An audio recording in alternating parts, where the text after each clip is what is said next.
How's everybody doing this Saturday night? I guess we could start the game right now. I'll do that. Let's do the...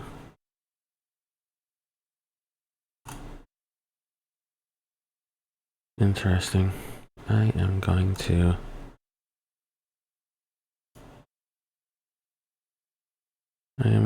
bookmark this. Just in case. Know what I mean? Bookmark. There we go.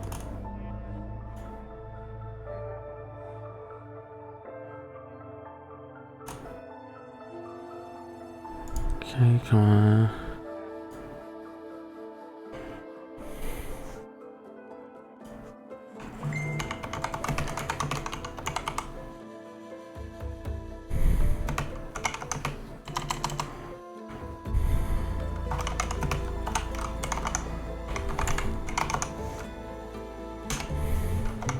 Oh.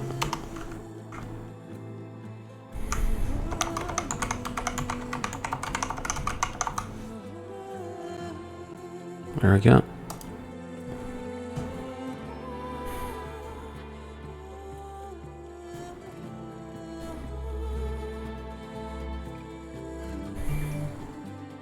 See.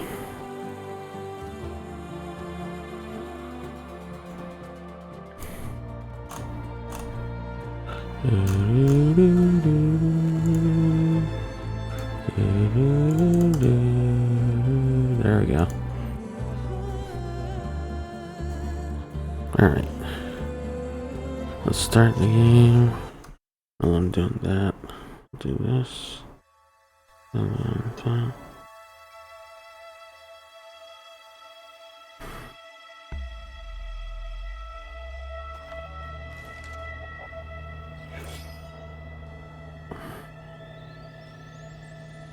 Okay. See live.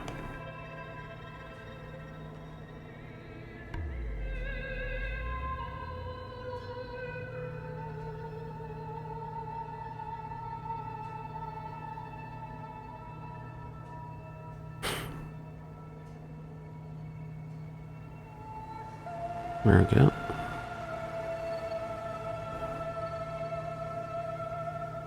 Boom. Alright. That. There we go. Let us play.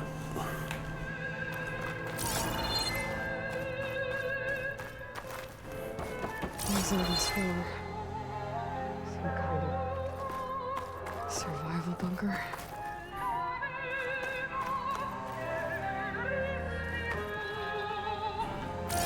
What is this? Just a few favorites from my collection. Rescued and stored here just before I went off-world. Take a look, if you like. I'm curious to hear your impressions. My friend is dead. Beta and Gaia are gone, and you want me to look at old paintings? Don't be so quick to dismiss the comfort we can find in art, or the insight we might gain.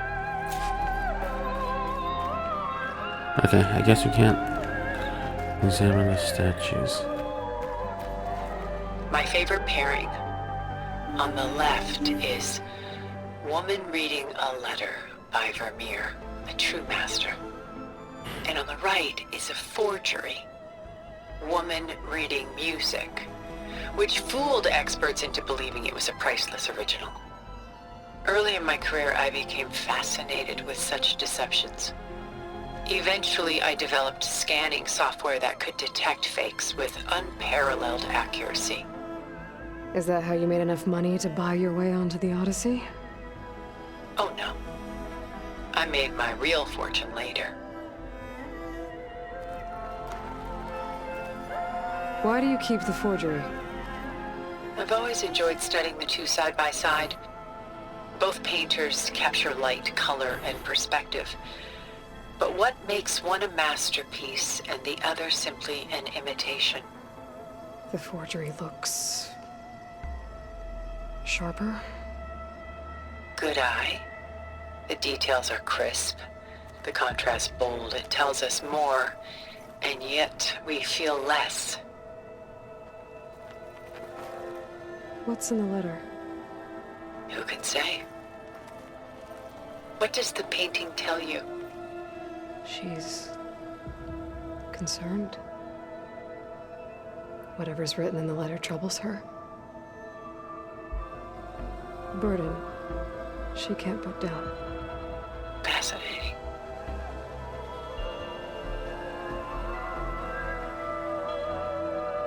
Why go through so much effort to make a fake masterpiece? The forger initially painted under his own name, but found little success. His work was considered unremarkable. But when he took on the guise of Vermeer, suddenly it was celebrated as extraordinary. But it was a lie. And he knew it. Sometimes we struggle to glean what is real and imagined, even within ourselves.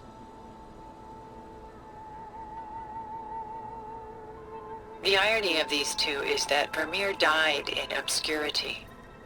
He had no idea his work would become some of the most precious, most copied, most preserved pieces in all history.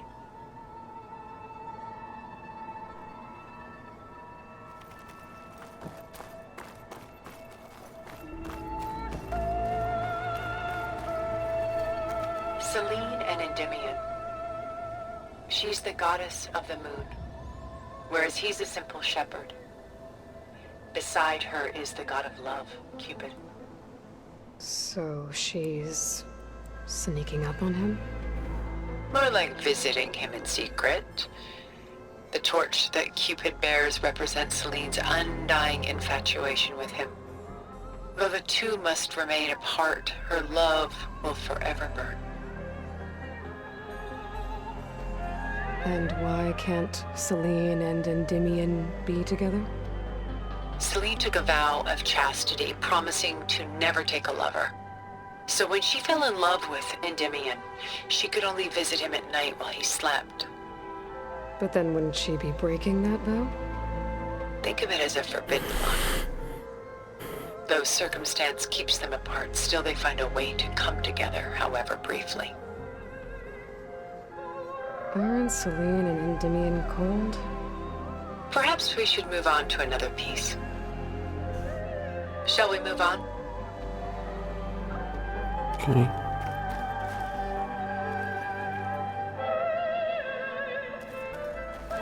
This is Rembrandt painting Jeremiah, a man in mourning.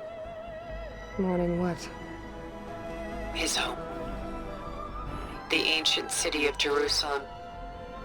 He foresaw its impending doom, but could do nothing to prevent it. So instead, he saved its treasures from destruction, just as I saved these works. You could say we're kindred spirits.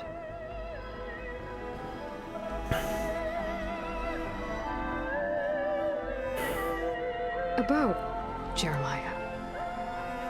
If he knew his home would be destroyed, why didn't he save the people? Why save those relics? He tried, but no one would listen to his warning, so he saved what he could. But how did he know? He was a prophet. He saw an army invade and destroy the city in a vision. So it's more like he calculated which side would win a battle. What matters is that he was right in the end. If not for him, all those wonders would have been lost forever. At least this way, some part of his world survived. You know what I like the most about this piece? Even though he's the sole survivor, his home in ruins, left with only the remnants of his world. The light keeps the shadows at bay. There's still hope. Precisely. Take as long as you like.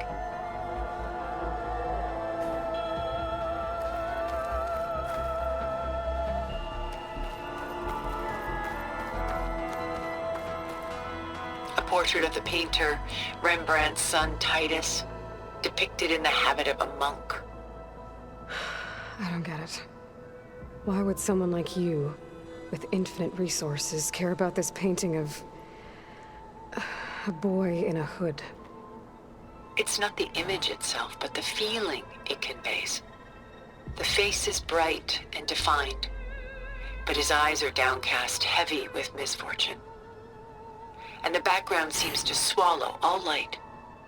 The painting is infused with a sense of loss. I guess I understand how the painter feels. Works of art such as these can often cause us to look inwards at our own lives. I'm sorry about your friend. Had I been able to intervene, I would have. But the risk of losing you as well was too great. Everything went by in a blur. I couldn't get to him. You know, long before holograms and focus recordings, people relied on art to memorialize their loved ones. Because of works like this painting, their lives are immortalized. Rembrandt had 4 children by his wife. All but Titus died shortly after she gave birth to them. She passed not long after that. Titus became the only family Rembrandt had. Which is why he painted him this way. Indeed. Then tragedy struck again. Disease claimed Titus at 26. It's almost as if Rembrandt painted the future, closing in on him. Rembrandt actually painted several portraits of Titus, but this one has always been my favorite. It's honest. What do you mean? In others, Titus was portrayed in brighter, livelier states, but here, Rembrandt allows himself to express his true feelings. Sorrow, fear, hope, love. Laid bare on canvas for all time. I see this one resonates deeply with you.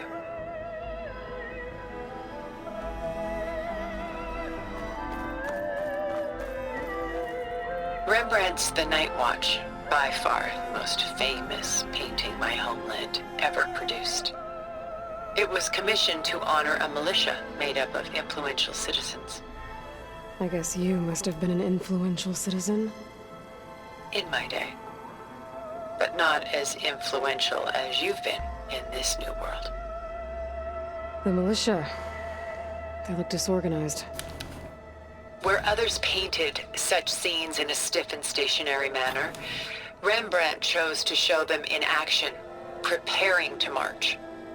He wanted them to feel alive. You can almost hear the commotion. Who's the girl in the painting? She's a strange one, isn't she? Bathed in light, though no one is paying attention to her. Many believe she's a symbol of the militia. A physical manifestation of their spirit, if you will. She's not real? What's real in a painting? She's meant to represent the militia's virtue and victory. But I like to think they underestimate her. She looks as if she's seen something. What does she know? What secrets does she keep? There's so much detail to take in, isn't there?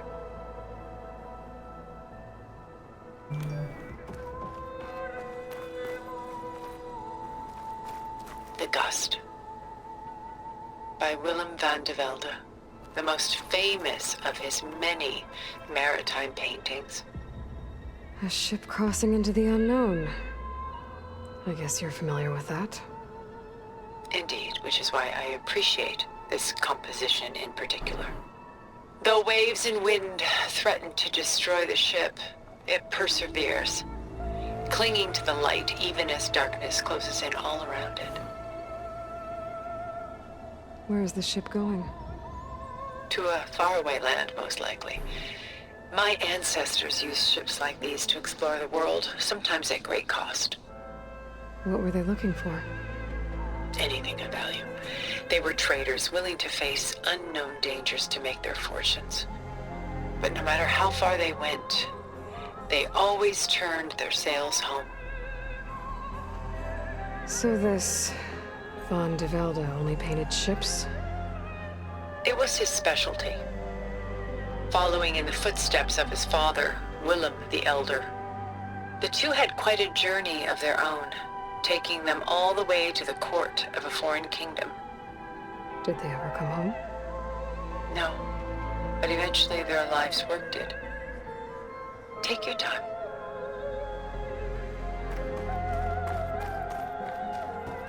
Nope.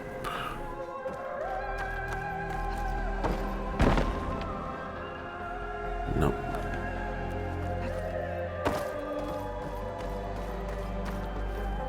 Stunning, isn't it?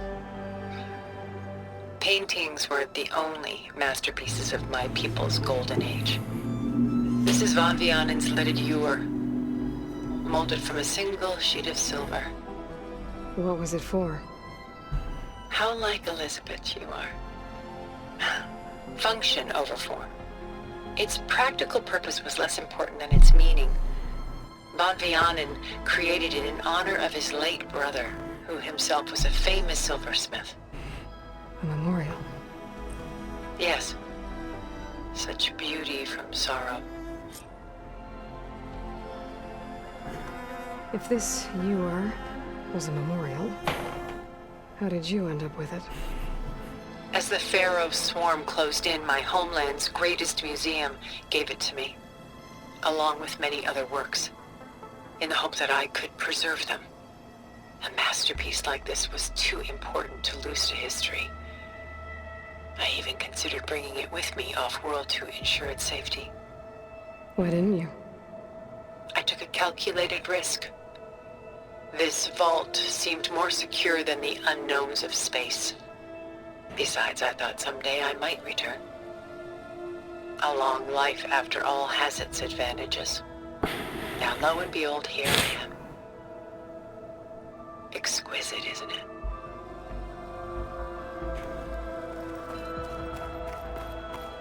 A lot of weight on his shoulders. I should move on. Okay. She's pulling out her own hair. Madness out of grief? It's hard to watch her suffer. I should move on.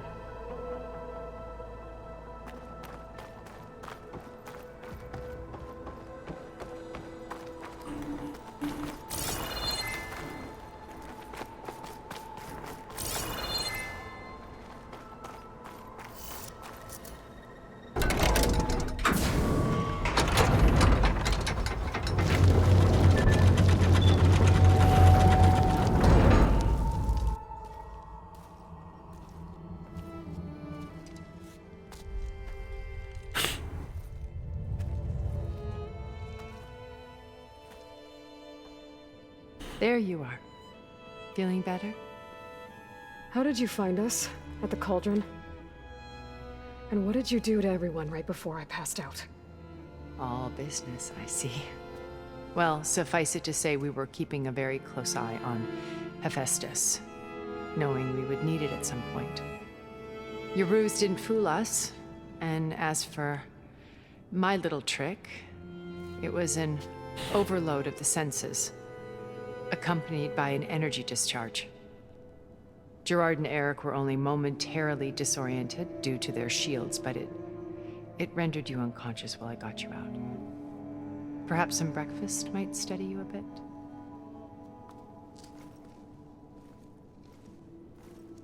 God, it looks so good.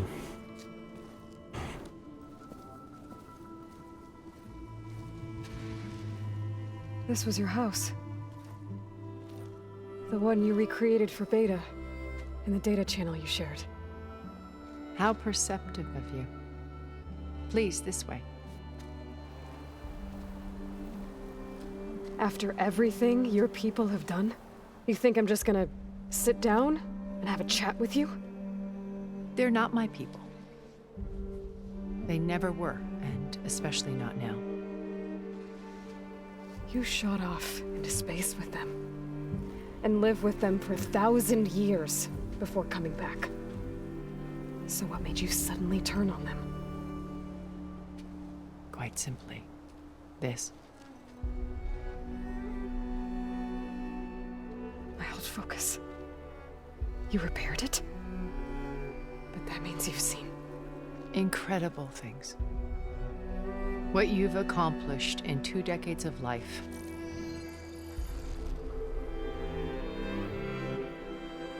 A 1,000 years at my back and I haven't even come close.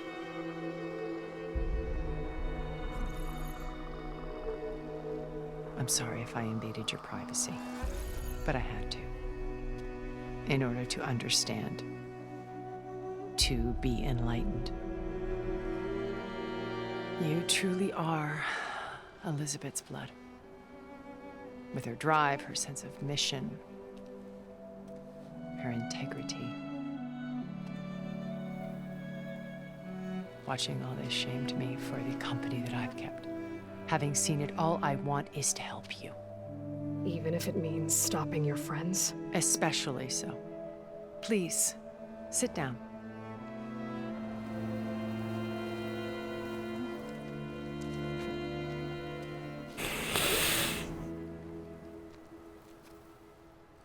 There. That's better. Now, we must recover Beta and Gaia at all costs. By now, you must know that Gerard intends to use Gaia to reboot the Earth's biosphere. Remaking this world to specifications that would only suit us immortals. This process will kill every living thing on the planet. He calls it a clean install. Not if I stop him first. Not if we do. And once he and the others are gone, we can work together to fulfill Elizabeth's dream. I'm sure Beta told you that there's a build of the Apollo database on board our ship. A complete collection of human knowledge. With that and Gaia, we could do everything Elizabeth wanted. Heal the biosphere, educate the people of this world, uplift them. Create the world she imagined. Let's not get ahead of ourselves. From what I've seen, your friends are invincible. I do wish you would stop calling them my friends. And they're not invincible. In fact, a friend of yours has found a way to defeat them. Silence. Oh, he's been a busy bee, building an army powerful enough to crash through Gerard's precious base. Regala and her rebels. Even now, she's preparing a final march on the Tenakth capital. When she wins, she'll have the entire tribe under her control. Hundreds of warriors and machines to throw at the base. She's been duped. They'll all perish, of course. But it should be enough to break Gerard's defenses and allow Silence to kill him. Along with all the others. Using the new weapon he's developed. Yes, he's found a way to circumvent our shields. Truly an exceptional man. He's planned for everything.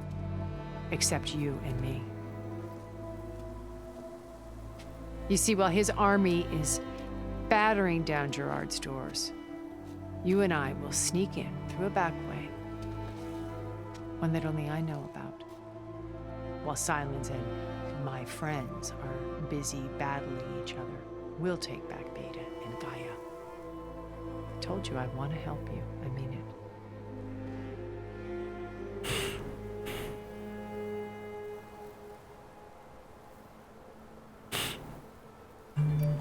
My old focus.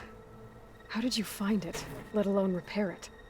When we encountered you at the Hades Proving Lab, Gerard saw you as a redundancy. I knew better. You were a revelation. After your dramatic escape, bravo, by the way. Gerard and Eric assumed you were dead and gave up the hunt. I wasn't so sure. When the others were busy, I returned to the lab and searched for any trace of you. That's when I found this little treasure. Not easy to repair, but certainly worth the effort. As I watched your life unfold, you were like a splash of color on a worn canvas. What Liz was, and more. Did you show it to the others? Of course not. It was your actions that inspired me to defy them. It's worth noting that if I hadn't found it and watched its contents, I wouldn't have known to save you at the Cauldron. You'd be dead, So I should be grateful. if you like.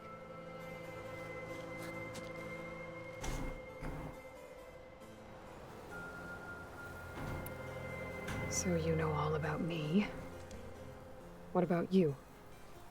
What would you like to know? Well, start with your life on Earth. When I was 8, terrorists flooded my home city. Thousands drowned, my parents included. I was one of the few who survived.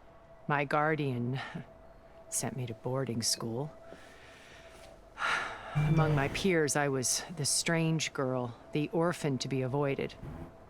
All because of circumstances beyond my control. Oh. So we're a lot alike, huh? Aren't we? You were an outcast. But you didn't let that stop you from getting what you needed. Neither did I. I climbed my way out of desolation and used my wits to build a fortune. First, from the technical analysis of art and the detection of forgeries. Profitable expertise in those days. But as it turned out, the software I developed was even more useful for counterintelligence. From there, it was only a short step to gathering extremely valuable intelligence on my own. You were a spy? More like a service one could turn to for information. I had to remain anonymous, of course, to protect my privacy. But despite that anonymity, Far Zenith inevitably sought me out.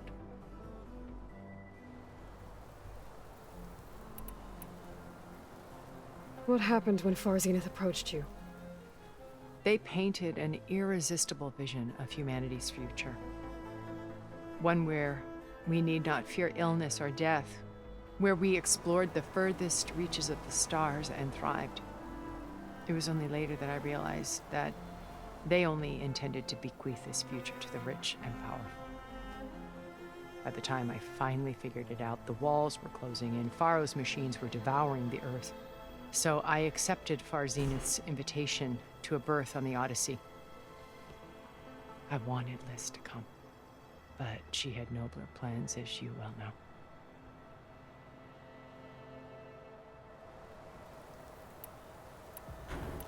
So you didn't know the other Zeniths were monsters until it was too late?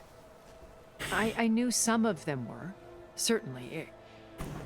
It wasn't until we were off-planet that I understood the true scope of their greed. I was grateful to simply be alive, but the others became obsessed with a kind of effortless immortality.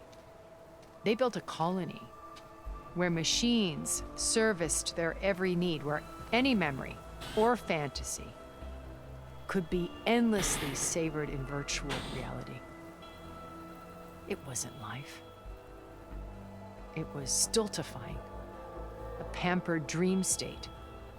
As the decades passed, I withdrew more and more, alone yet again, but this time with eons to consider my mistakes. Now finally, having met you, I feel like I have a second chance. To do what?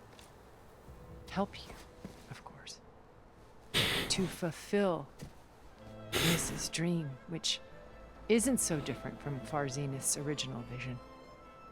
A better future for humanity. Oh, finally. You said Beta is not in urgent danger, so what are the Zeniths doing to her?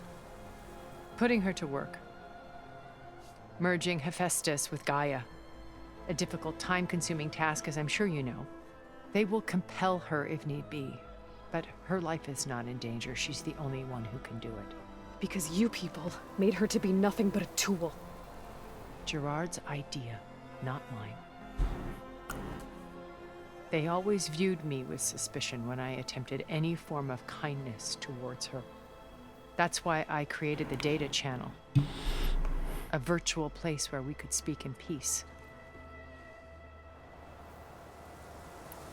So this channel you shared with Beta, none of the other Zeniths ever found out about it.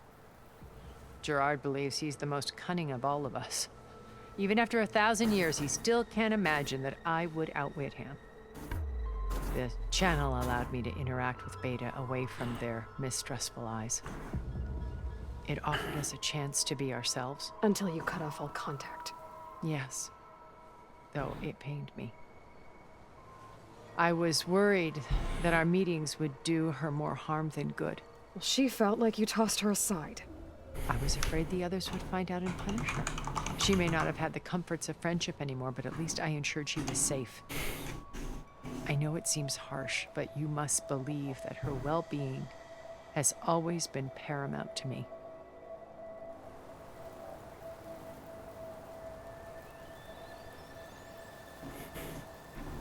Why did you make the data channel look like this place? I built this house as a shelter to weather any storm. A safe place. Whoops. Not just for me, but for the art stored below. Cultural artifacts of incalculable value. Truly some of the greatest achievements of human civilization. And you wanted Beta to see them? Yes. Her upbringing was so cold and technical. I thought if she could experience Vermeer and Rembrandt, it would bring something else into her life. A heritage every bit as valuable as the scientific and technical data being drummed into her. I'm sorry I had to cut off contact, but I'll never regret sharing this house with her. She needed its shelter even more than I did.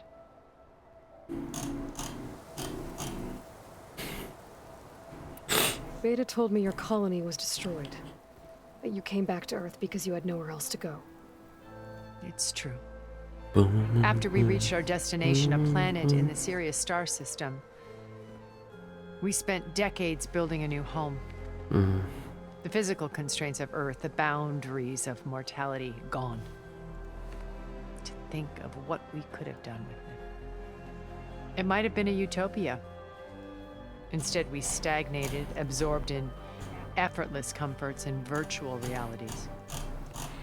It took a cataclysm to finally yank us out of our stupor. What happened?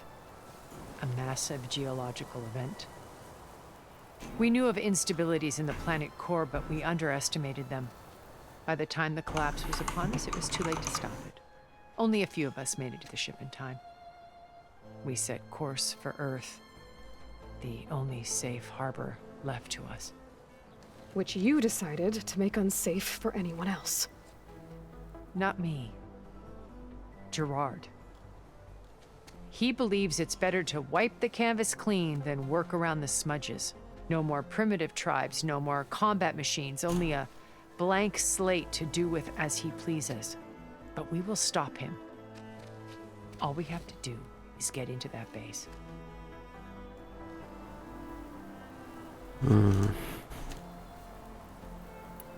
What exactly is your plan to sneak into the Zenith base?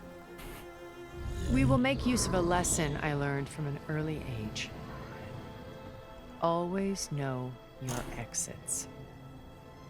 In this case, a place where Gerard's new construction meets the ancient foundation. A passage that only I can access. When Silence flings his army at the base, we will enter through this back door, bypassing most of the fighting. The distraction will provide us with a window in which to rescue Beta and Gaia. Once we're inside the base, where will we find Beta and Gaia? Here in the command center. By then, Gaia will have been reunited with all of its subordinate functions, including Hephaestus. What about the alpha build of Apollo on your ship? A simple matter of recovery once the others have been dealt with. With that in hand, we'll have everything we need to make this world as it should be. How do you know about Silence's plan? He isn't the only one adept at spyware. You hacked his focus? No, he's too careful for that. But his subordinates? Not so much. He gave additional focuses to the tribals he branded the Sons of Prometheus. The ones working with Regala. By tapping their focuses, I learned about most of his dealings. The distribution of override technology, the arming of Tanakh rebels, and the secret pact with Regala to attack Gerard's base. But how did he come up with a weapon that can take down your shields? That's the one thing I haven't been able to figure out, but however he did it, I'm quite certain it will work. With it in the Tanakh Do they ever go victory into how seems to be within he his grasp. figured Such it a out? shame he'll be disappointed. Regala's only interested in killing Hekarro and waging war on the Karja. What does she have to gain by attacking Zenith? It's the price she must pay for her war. Without the ability to override machines, her little rebellion would have languished in the desert. So she trades with the Sons of Prometheus. Machines to help her overthrow Hekarro. In exchange for an assault on the base. Pride has deluded her into thinking she can actually survive such a battle. And all without ever knowing who the Sons of Prometheus really answer to. Yet for all of Silence's brilliance, still he underestimates you. That blind spot is what will allow us to take Beta and Gaia right out from under him. While hundreds of Tanakh are cut down outside. So you knew Elizabeth. What was she like? Liz was everything she was. I see in you. And more. Your ingenuity, your determination, your moral compass. You've managed to distill her greatest qualities and make them your own. I'm not asking about me. Tell me about Elizabeth. What was she really like? The honest answer is that I don't actually know. For all the time that I spent with her, she always kept a part of herself locked away. It was like that from the moment we met. So when you met Elizabeth, she was what? Distant? Aloof? Not aloof. Not exactly. It was a summit in Paris about machine learning, a touchy subject in those days, because regulatory authorities were just starting to clamp down on AIs. Liz gave the keynote address. She had already achieved great renown for her work in automated environmental reclamation. But in her address, she was just starting to imagine the next step. An AI-driven system that wouldn't just act on its programming, but actually take responsibility for its sphere of influence. To care about life. Not just follow orders. Revolutionary stuff. I was fascinated. And I wanted to meet her for a long time. I watched her after her talk. She had spoken with such moral authority, such empathy. But after that, she retreated. I could tell she felt uncomfortable with all of her admirers. It was as if giving the talk had cost her something. I didn't want to be a pest, so I planned my approach carefully.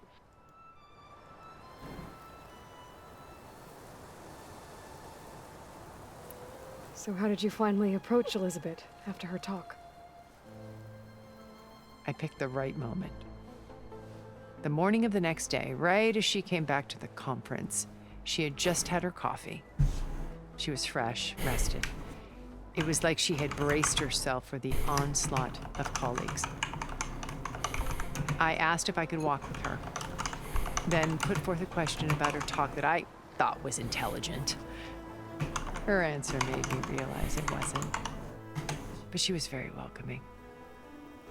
Almost as if we were previously acquainted. It was only halfway through the conversation that I realized she knew exactly who I was. It was quite a shock to me. My business was trafficking in secrets, and I took great pains to protect my anonymity. So that was Liz, perpetually one step ahead. I came to view our meeting as a metaphor for our friendship. She always seemed to know me far better than I knew her. I guess I know the feeling.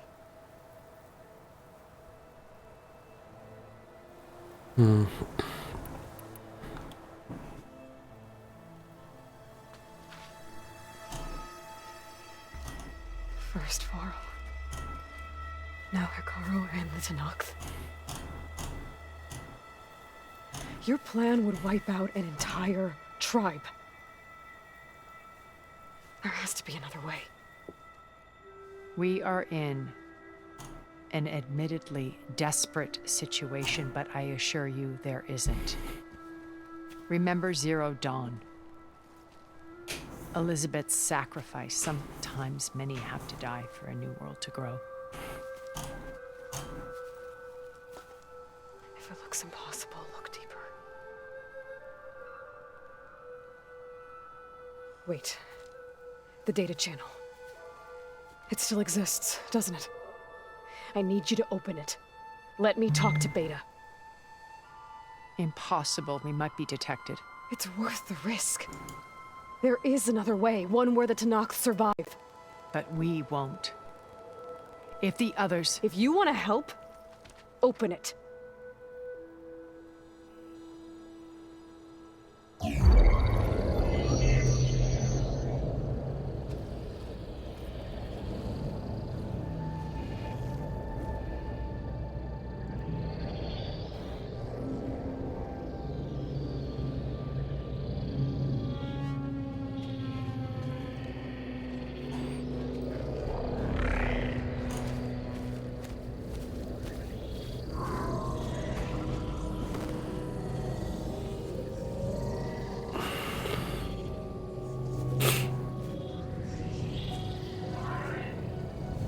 What are they doing to her? Virtual reality dissociation. The manual merge of Hephaestus will take hours upon hours of tedious micromanagement. If she resists the work, they run simulations to induce feelings of isolation and despair. Beta, can you hear me? You're alive. They're watching me. I can't hold up this extra protection for long. You should have killed me. No. No, look at me. I'm coming for you. I promise.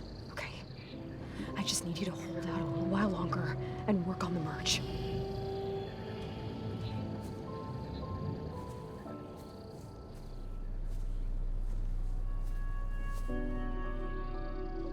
Then I think it can be done. I'll contact again when it's time. Can you hold on? As long as I know you're coming for me, I can endure anything.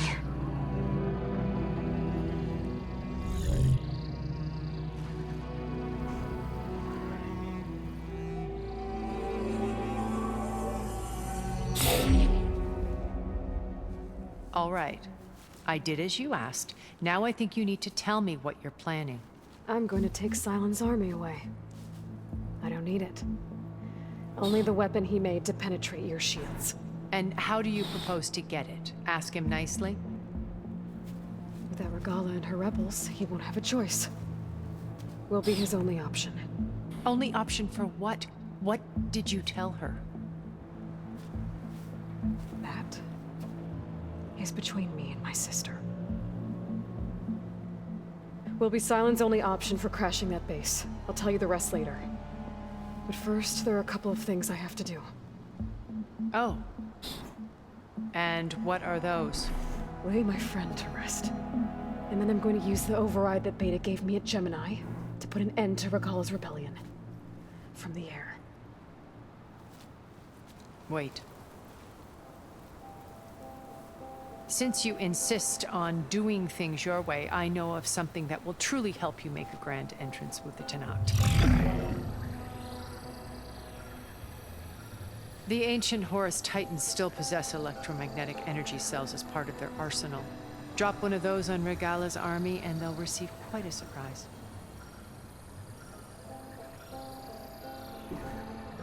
So go, do what you must. I'll come to your base if you manage to bring Sylens to the table.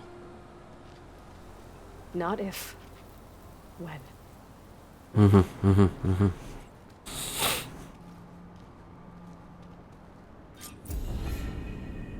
Erend, Are you there? Aloy! Aloy, is that really you? Yeah, it's me. Where's everyone else? We're all... we're back at base. What happened? It might be easier to explain in person. I'll try to join you there when I can. Okay. We'll wait here for you. It's good to hear your voice, Aloy.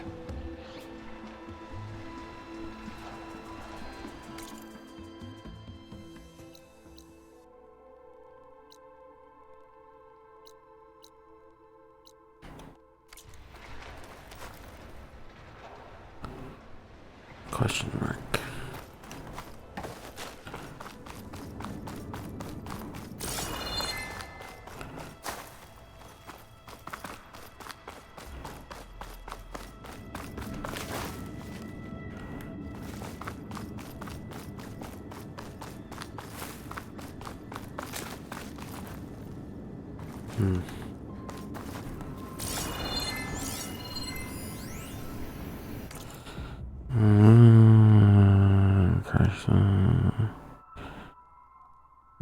Okay. Just to let you know, I'm now patched into your focus network. Great. I take it the other Zeniths can't hear us? Of course not. And they don't know about your base either, in case you were wondering. I've sent you data on the Horus energy cells you can use against Regala's forces. Reach out to me when you're ready to acquire one. Understood.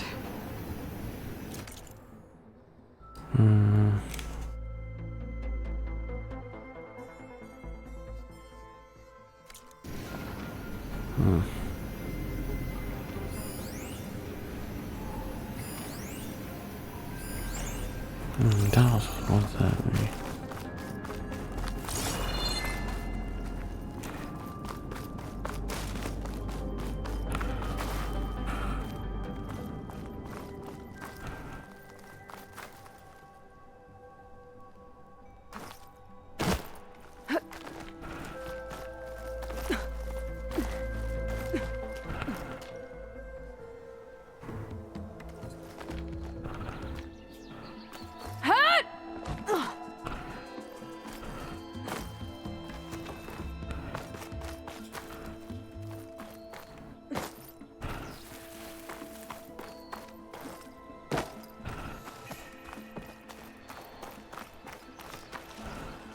Let's see. Whoa.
Oh, jeez.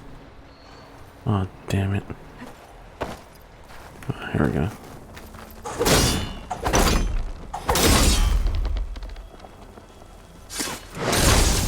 Well, it's closing up.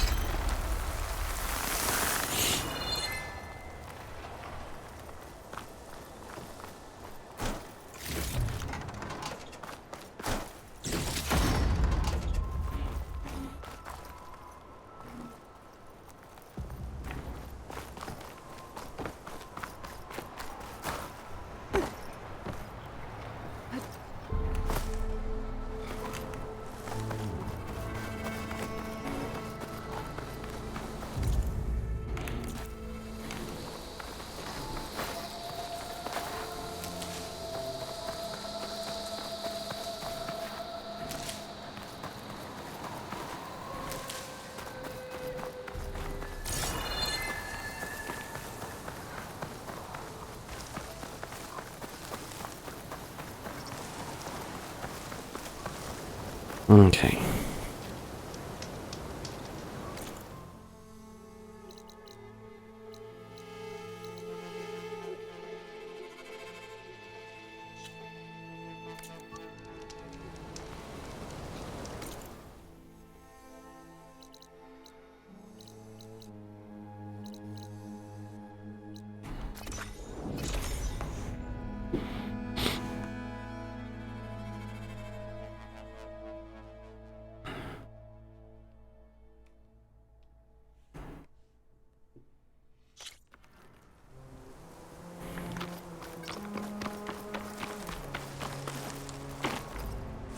I wonder how much snow it'll be this time.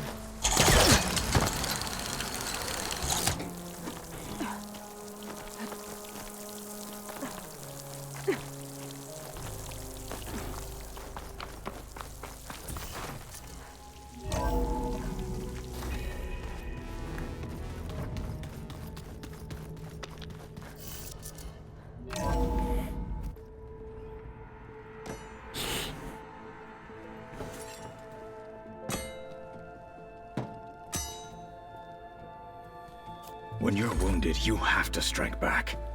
Draw blood. Hey! Can't I get one damn minute to mourn my friend? Regalla is going to slaughter my tribe to overthrow Hikaru. The Zeniths have Beta and Gaia. We can't sit around wallowing in our losses. Kotallo's right. We must fight. Oh, all right. So what are we gonna do, huh? Take on all of Regalla's rebels? Not to mention the Zeniths. What can we even do? Throw ourselves at their base? Something like that.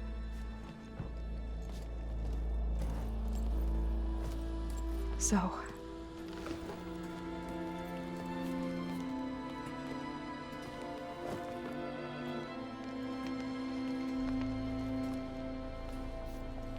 After we lost contact with you, we regrouped and went to Gemini. What happened? The recording we found on Varl's focus cut off when that Zenith Eric... The Zeniths were tracking Hephaestus.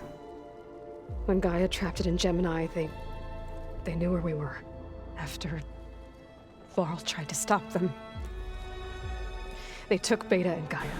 I only survived because one of the Zeniths turned against the others to save me. One of them? Well... at least we didn't lose you too. So what do we do now? We're going to defeat the Zeniths.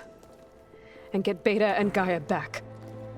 But first, we're going to stop Regalla. How? Back in Gemini, Beta gave me a gift. There's something I need to do first to make it work, but it could put an end to the bloodshed.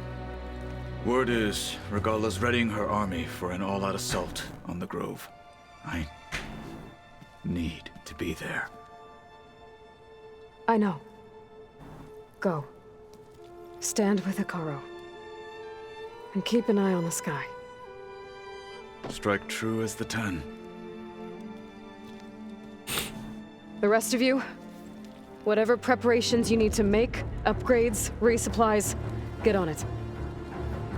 It won't be long before we take the fight to the Zeniths. We'll be ready, Aloy. And when you're ready, meet me outside the east exit. I'd like to have a word in private. Even when things are darkest, you're the flame that lights the way forward. Just tell me one thing. Am I gonna get to smash up a bunch of Zenith bastards? We all are. Good.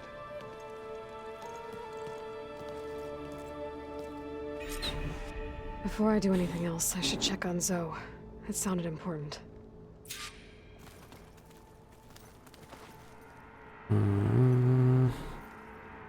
Okay, I'm gonna use this opportunity to take a break, so feel free to do the same. I'll be right back.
Alright. Let us continue. Switch over. There we go. I thought you were gonna go fight some Tanakh. I wanted to check in with you first. Yeah, don't worry about me. I'm just, picking up the pieces like everyone else. I'll be there when you need me. I never doubted that. Oh. Good.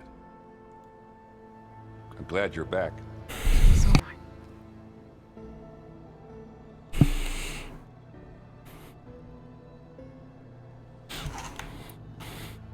I know you hate waiting, but you'll have to stay back here a little longer. Well, you go do what you gotta do, but are you okay? It's not just Varl we lost. Beta's gone.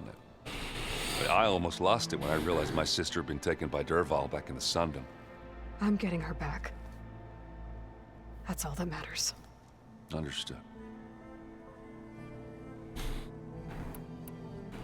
Do you think Zoe will be okay? I don't think anyone's ever okay after losing the one they love. I can't tell you she's handling it better than I ever did. That keeps the rest of us level-headed.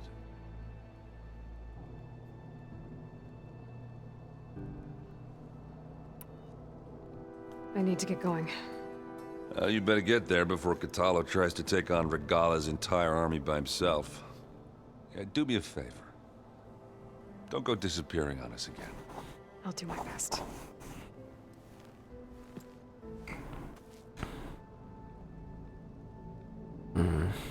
Okay.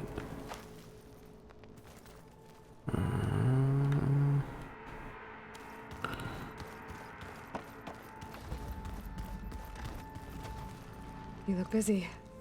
My studies are a good distraction. Especially after Cauldron Gemini. Varl, Beta, Gaia, gone. And that's just the beginning.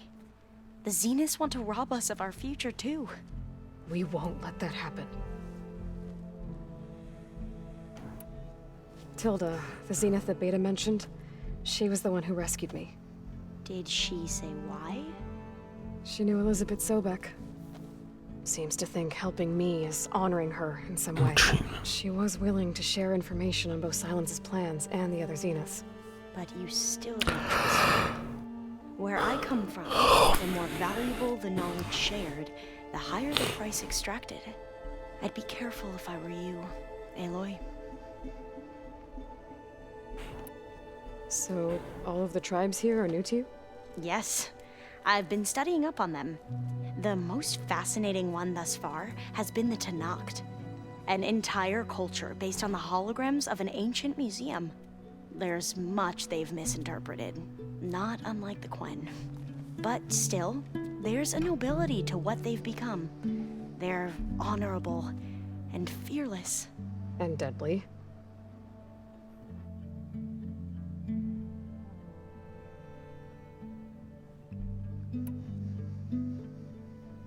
How are you holding up? Varl's loss is heavy on everyone's mind. I didn't know him well, but I can see how much he meant to the others. Zoe and Erend seem to have taken to it the hardest, but I don't quite know what to say to them. They need time to sort through it. And what about you? Will time heal your wounds? I don't know. I try not to think about it.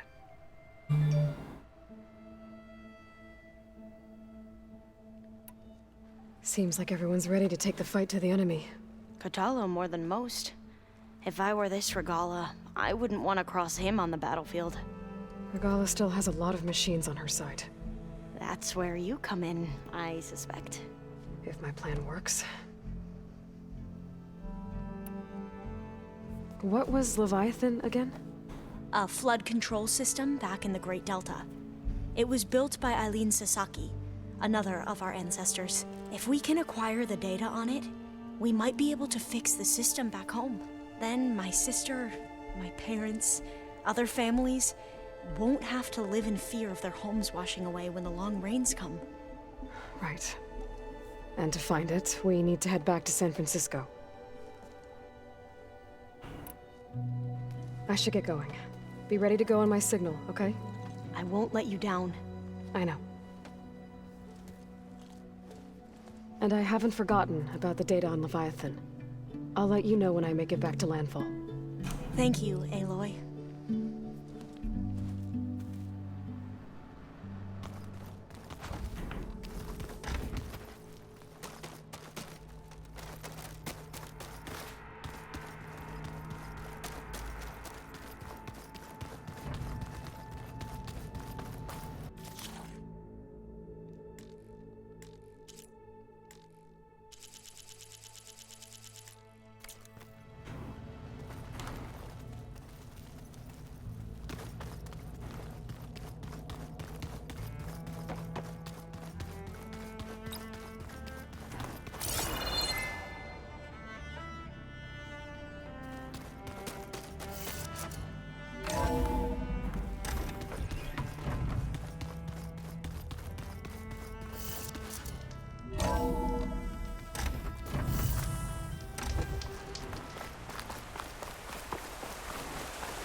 Over here, Aloy.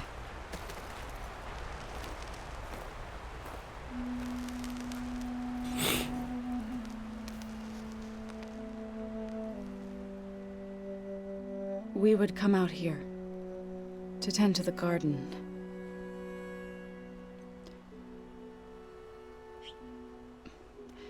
Sometimes I needed fresh air. Other times we would simply sit and watch the sunrise. So when we returned from Gemini, it seemed fitting that he be laid to rest here. Now he can always look out at Plainsong and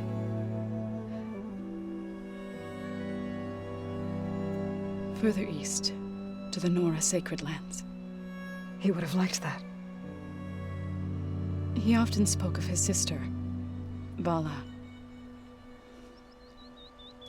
He said she used to gather her favorite golden blooms and tie them to her spear. Their mother called it useless, but Vala was stubborn. Yeah, she seemed like that. It wasn't easy. But I tracked down the flower. Gathered its seeds.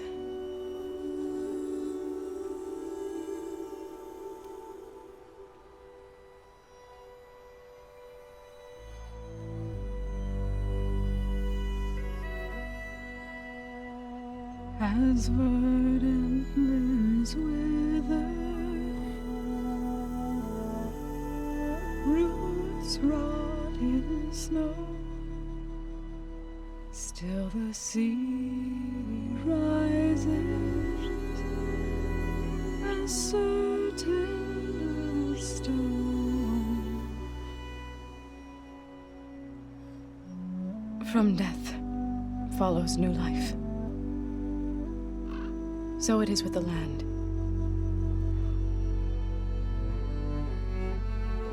And so it is with us. I'm with child, Aloy. I was going to tell him when he got back from Gemini. Instead, one day, I'll bring our child here. We'll sit among the blooms and watch the sunrise. I never got to tell him. To thank him. For saving my life, sure, but also for not giving up on me. He always knew.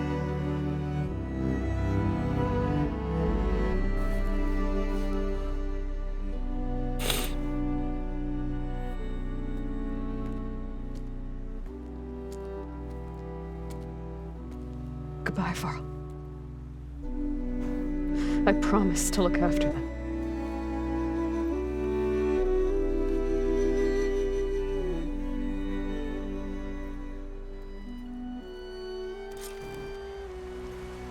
I'll try to visit again when I can. But for for now. I need to go to the fabrication terminal to install the new override on my spear. Then I'll use it on a sunwing and get ready for an entrance Regalla will never forget.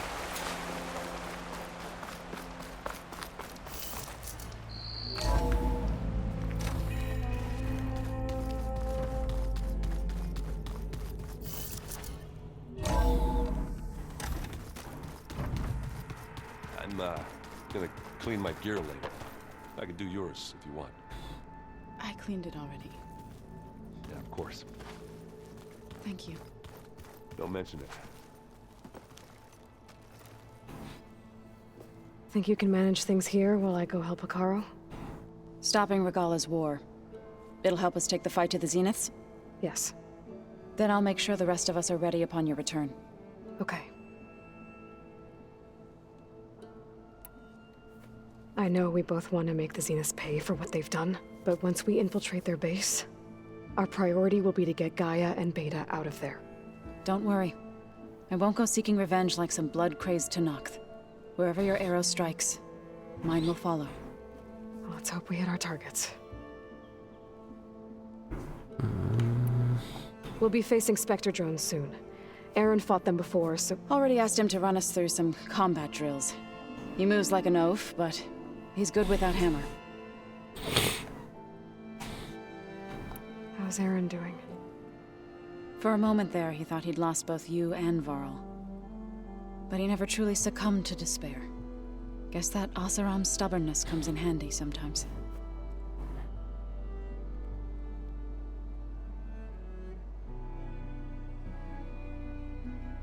I need to get going. Whatever you plan on doing against Regalla, you better return to us in one piece. I'll try.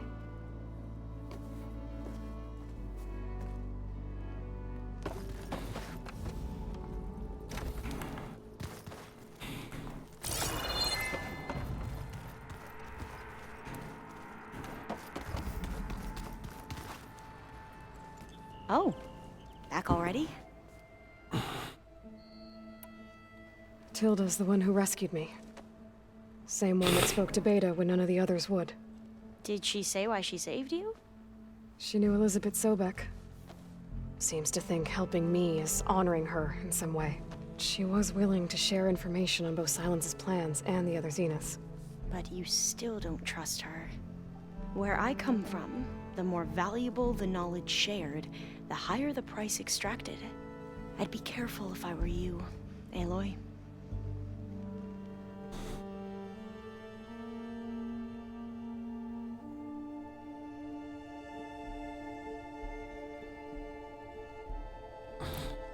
I'd need to head out now. Right.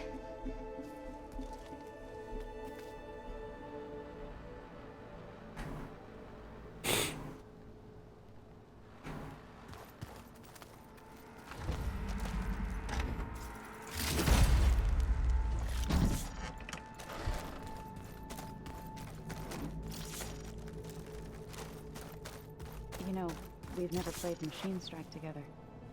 Oh no. I got enough trouble with Kotallo, always kicking my ass. Who says I'm any good at it? The way my luck's going, I'll bet you're a pro.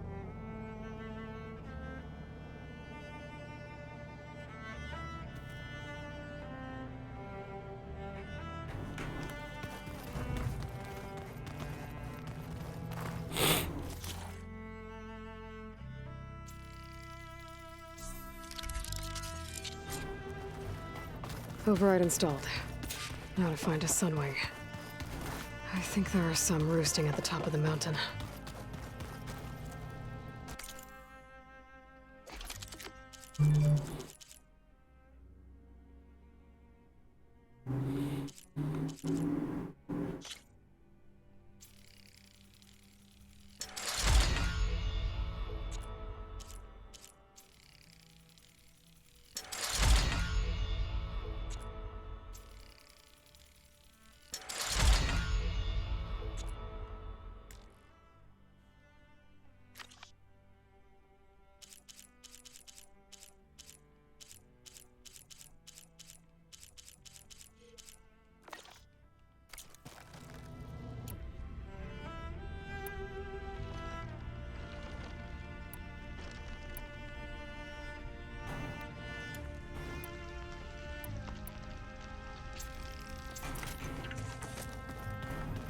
Just you wait, Varl.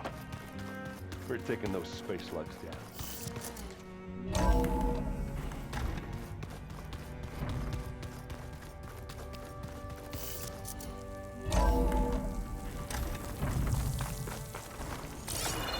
Okay, I need to find a Sunwing to override. Better head up the mountain.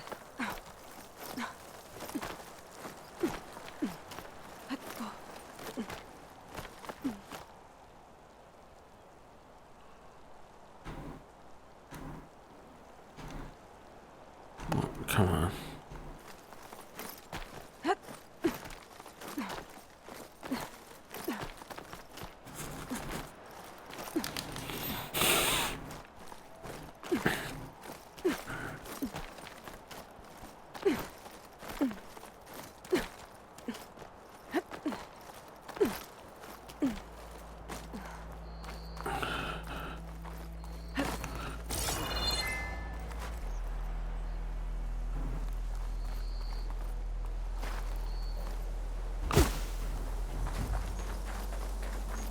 Good. There's Sunwings up here. We'll have to approach them quietly. By the way, I have some skill points, huh? Let's see.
Oh yeah, I should do that one too.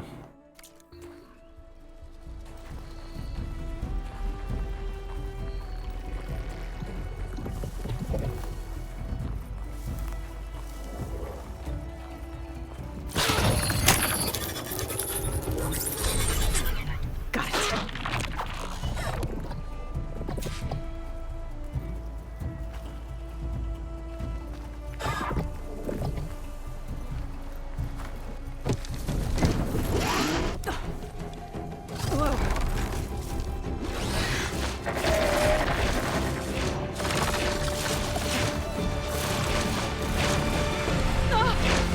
This is it! I'm in the air!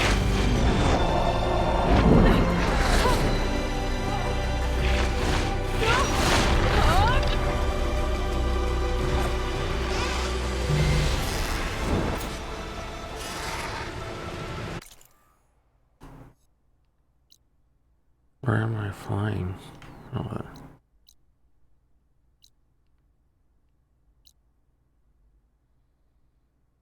might as well do that one.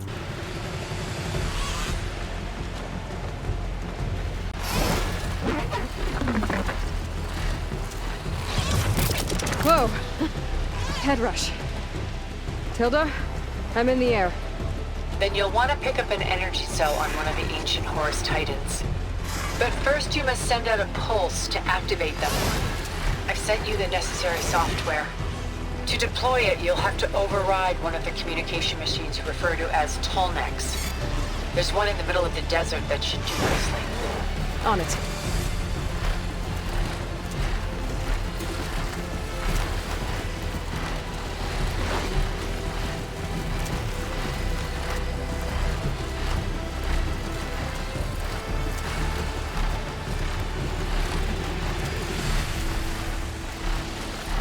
There's a Tolnec.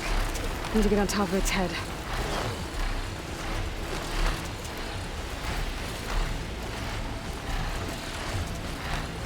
Now, how to land this thing.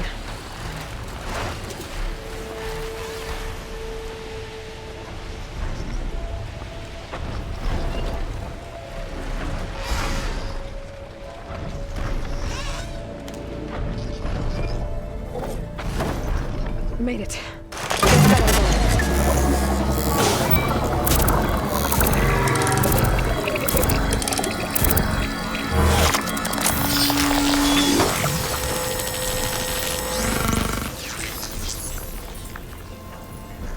Okay, Tilda. Up over in the Talmud.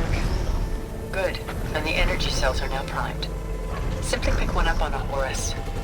The nearest one should be northwest of your position. Dropping it on Regala's machine should produce quite a spectacle. Thanks for the assist. I told you, I want to help.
There's the energy cell. Right on the Titan's back.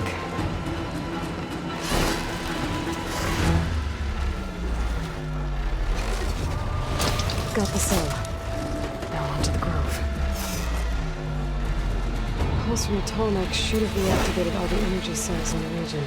I should be able to pick up more from any Horus I fly to. It'll be useful, even after I deal with Regala.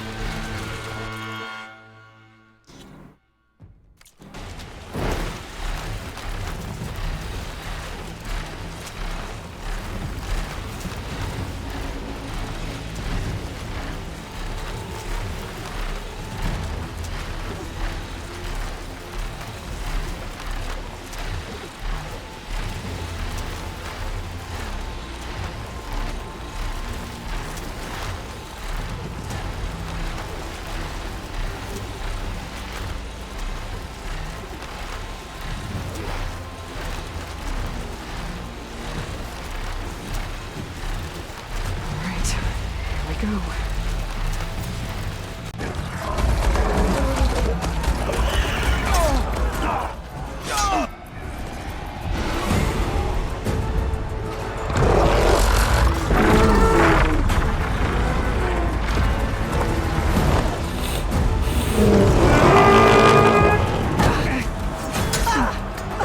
Regala's inside. Hekarro will soon be dead. It's all over, Chaplain. I gotta drop it now. Here it goes.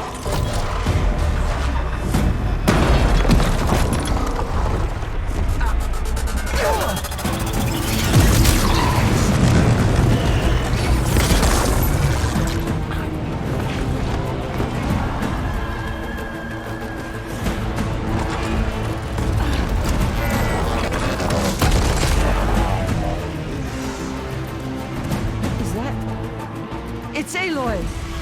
She flies on the wings of the Ten. The tide has turned! Push through!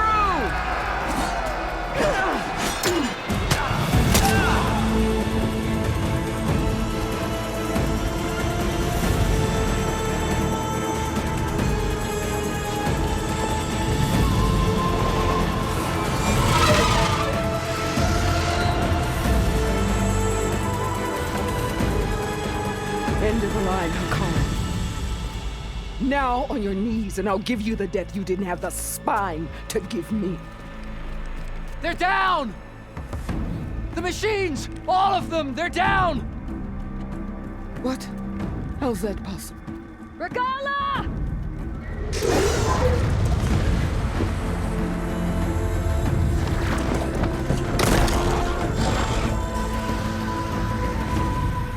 bloodshed. Let's settle this. You and me. Easy to say when you're atop a machine.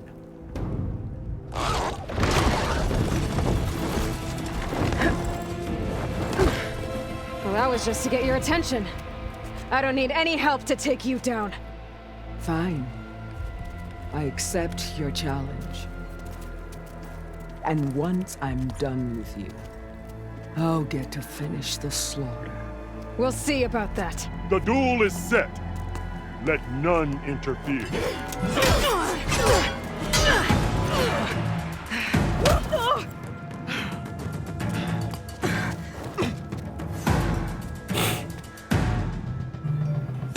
You will leave no tails behind! Oh, damn it. I totally didn't. Give up the pain!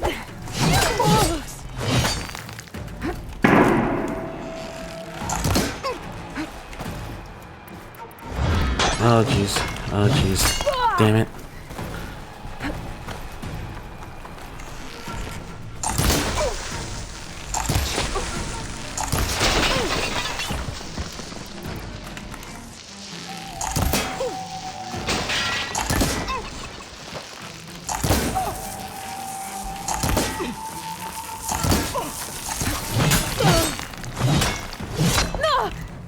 Do you have any words now?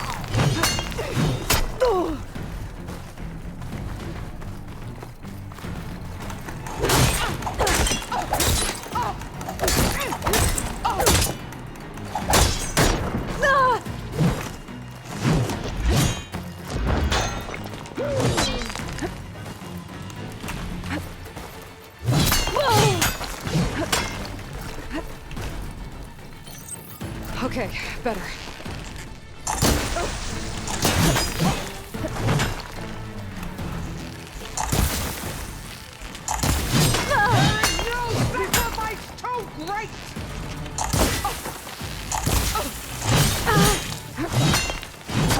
Oh, darn it.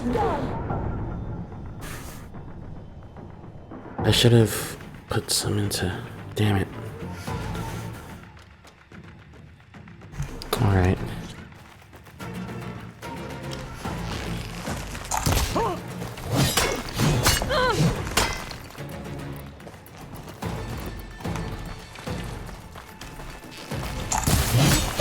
Already forgotten!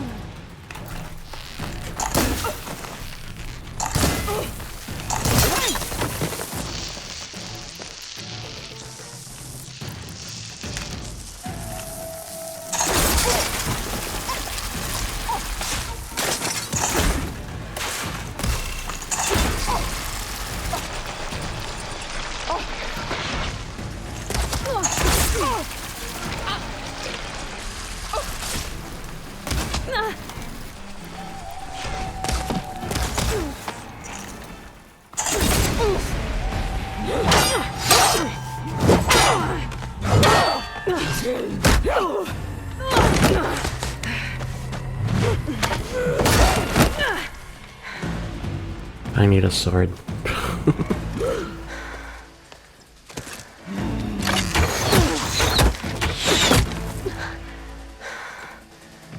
Alright, so that's how it's gonna be.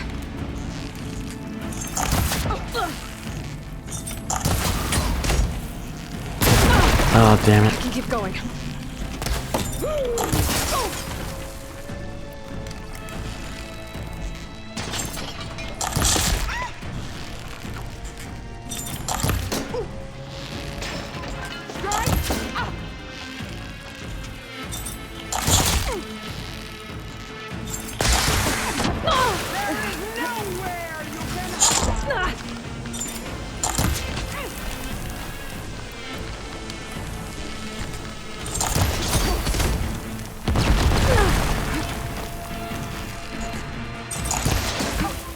Are you here to play?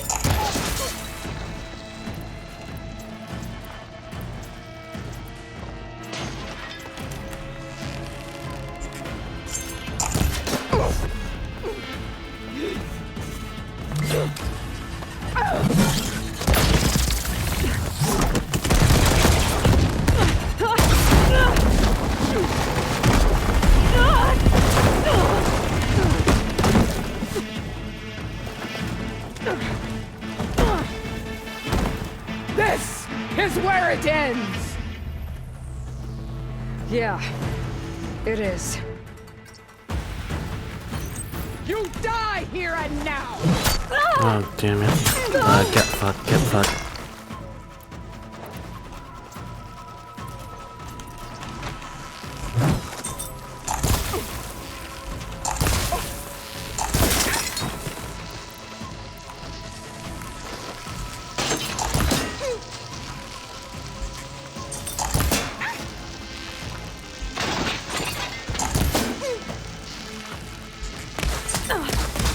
Oh, get fucked. I hate it. I hate it. I should have put more. Oh, if I knew. God. I mean, part of me knew, but.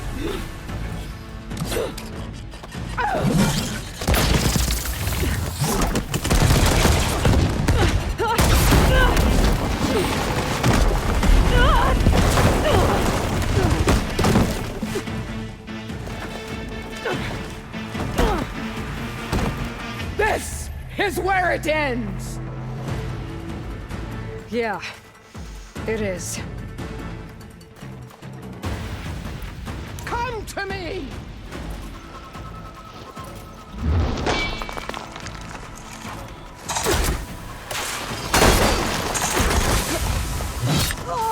I can't see. Prove yourself worthy!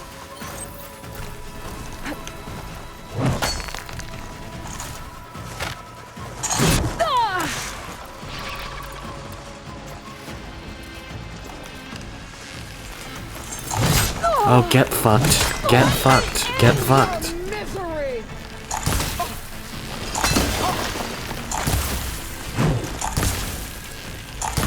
Oh, come on.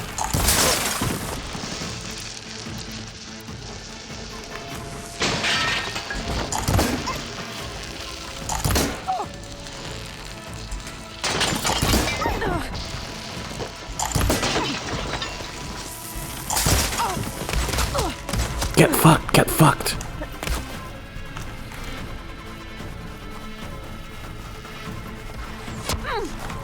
I'll grab this now.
should shed rivers of blood!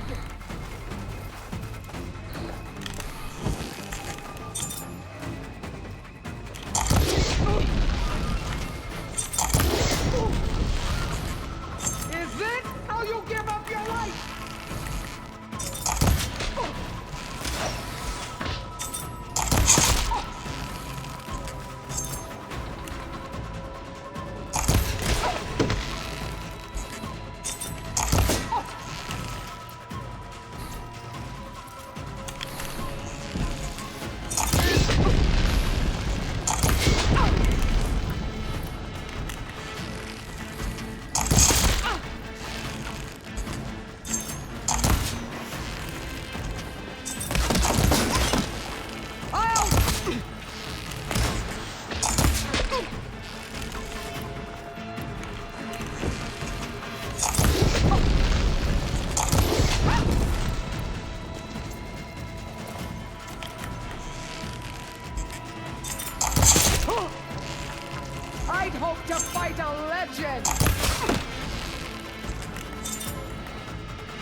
Ugh.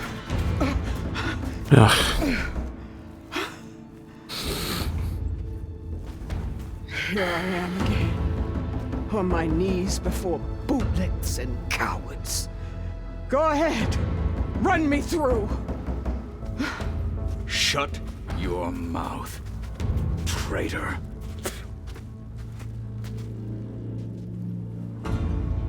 It was you who flew in on the wings of the Ten.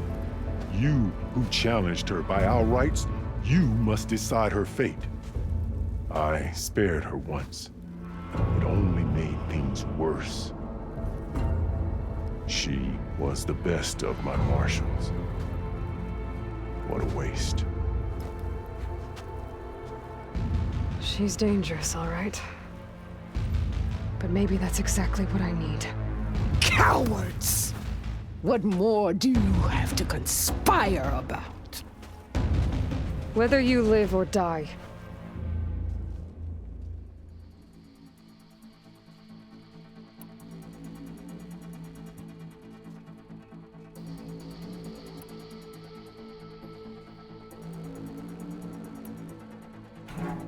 You led a rebellion that tore a tribe apart.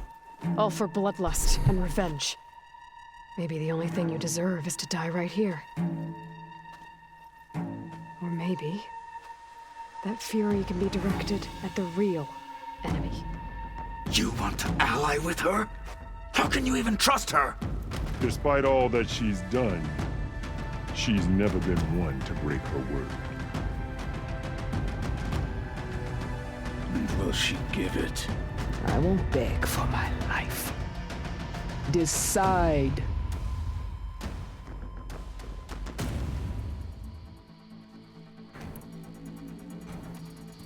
I'm not here to forgive you for your crimes. But there's another battle ahead. Against an enemy more powerful than anything you can imagine. And I need people. A squad. That's willing to do whatever it takes. I don't want your mercy. It's not mercy. The battle I'm talking about will be charging into a nightmare. A better death than this? Yes.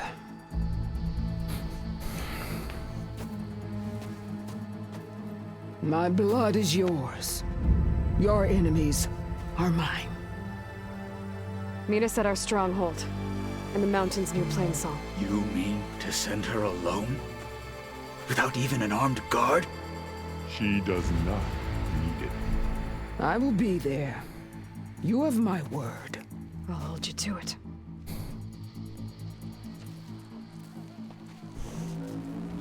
Chief, there's something you both need to see. In the throne room.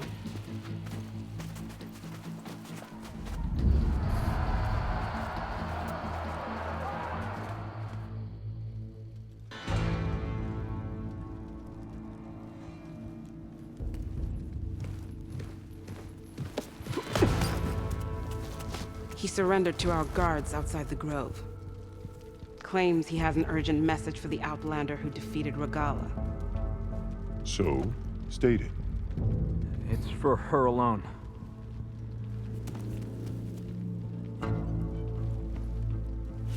From an interested party.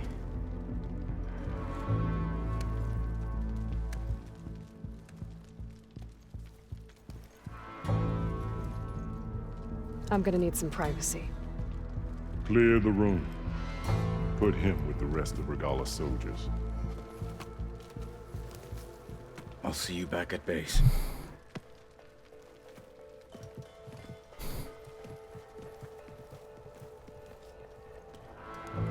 You saved the tribe. Let me help you with your mission. No. With Regalla gone, you have a chance to build the future you dreamed of. So get to your task. Then at least allow me to give you this. Armor for the battle ahead.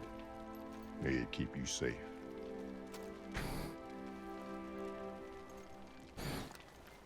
Thank you.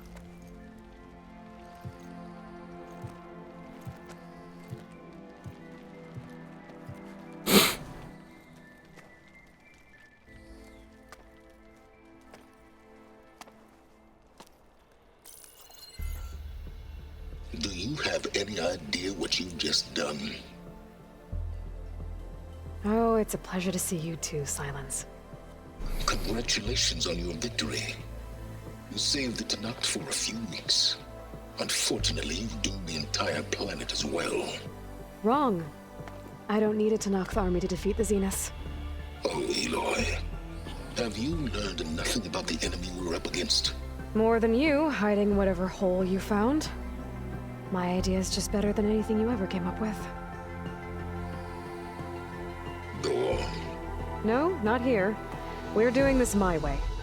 Face to face, and with the weapon you've developed. And why would I agree to that? Because I'm your only way of beating the Zeniths, and getting the copy of Apollo that's on their ship. So meet me at my base. Mountains west of Plainsong. Time to submit to the inevitable silence and follow the person who actually knows what she's doing. Don't be late.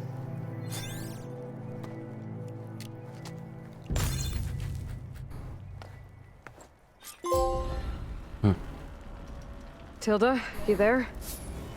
I did it. Silence is on board, so head to my base. Impressive. I'll be there as soon as I can.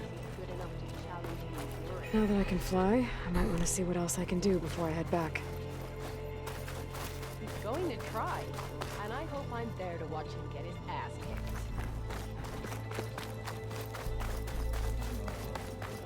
kicked. Stand up straight, Cavo. So, Aloy, you've added yet another deed to your name, and I'm guessing by the look in your eyes that you're not done yet. Not quite. Is there anything we can do? We owe you that much. After everything you've been through, you're one of the best people to support Hekarro's bid for peace. Not just between the clans, but with the Carja too. Then I will. You have my word. And until my last breath, I'll make sure the tribe remembers all that you've done for us.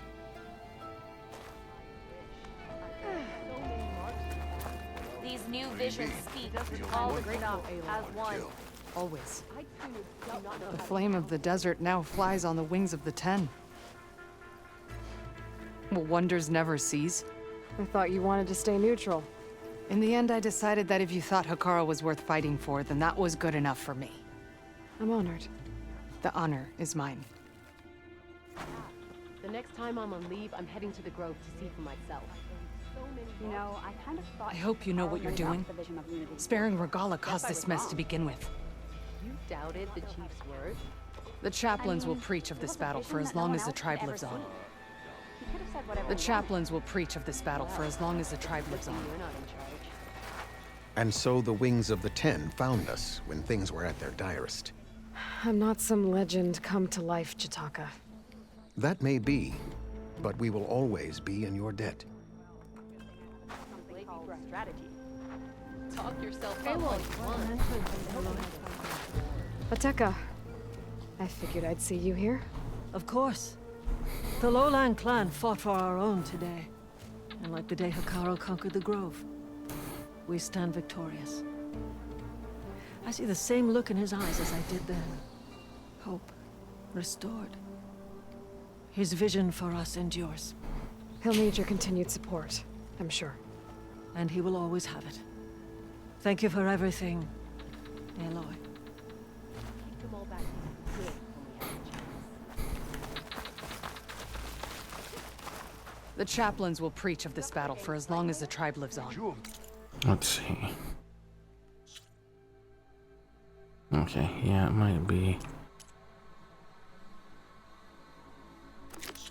good idea to do that.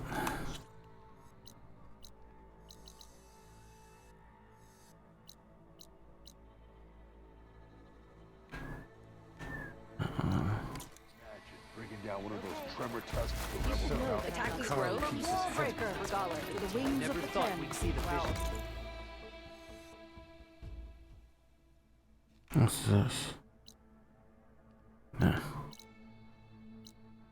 Oh, whatever. Regalla got past our defenses. You're no ordinary. Good day. Hail Regalla's conqueror.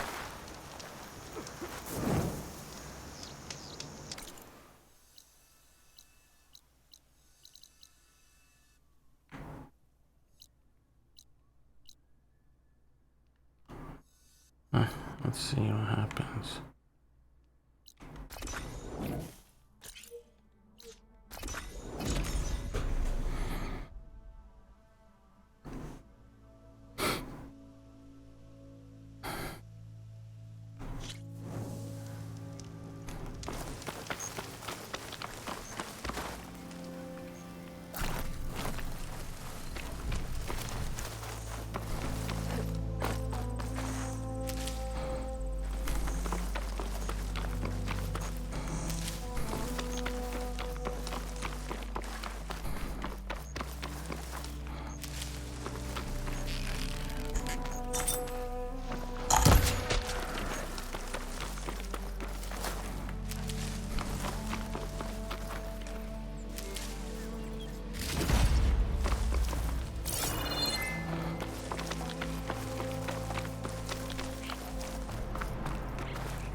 About that traveling Osram troop? That's not. Join them if I could. Camp. Might be the expedition I heard about. The one digging up relics from the lake. Ah, finally! Time to put your shards to use. Not again. I looked everywhere, but I couldn't find any booze around here. Don't the Tenaks drink? What you think? Couple of Karja. Sounds like something's gone wrong. But there's so much. You told me they were the best delving crew in the claim. You told me we'd be drowning in artifacts. Well, I found this, didn't I? It's a tray. By the sun, man!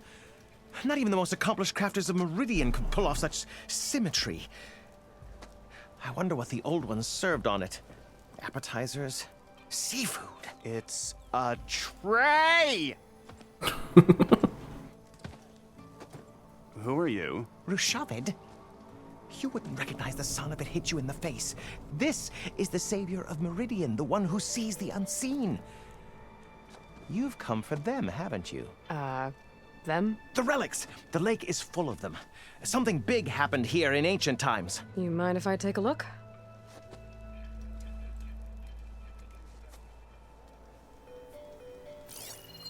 Whew. That's a lot of data.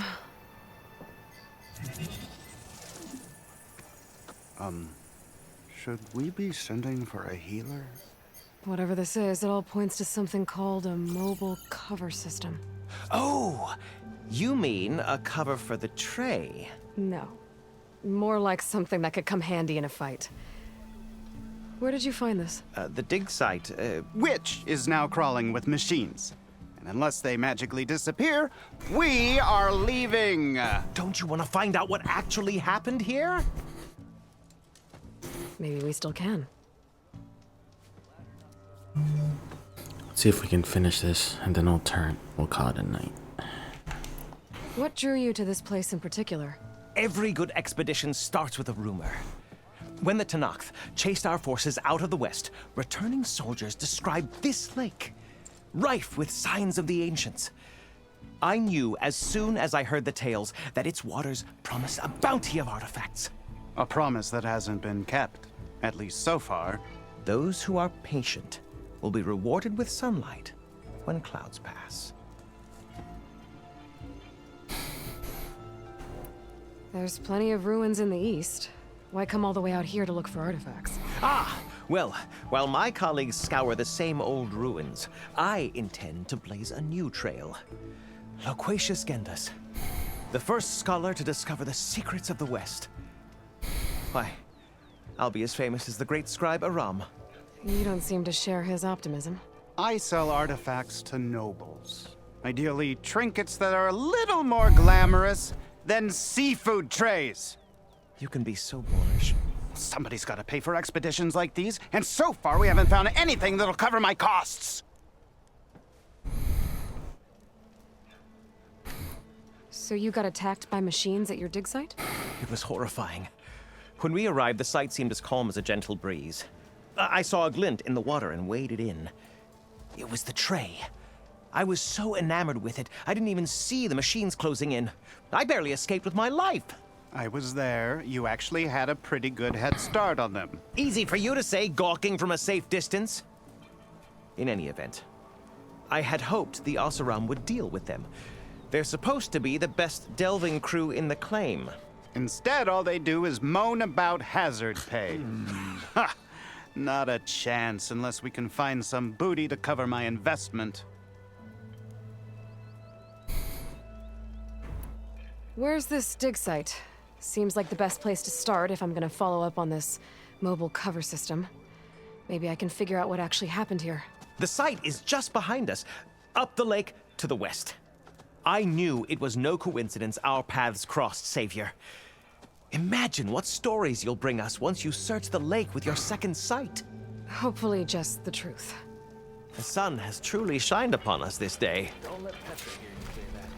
She'll hammer your head out of your body. I looked everywhere, but I...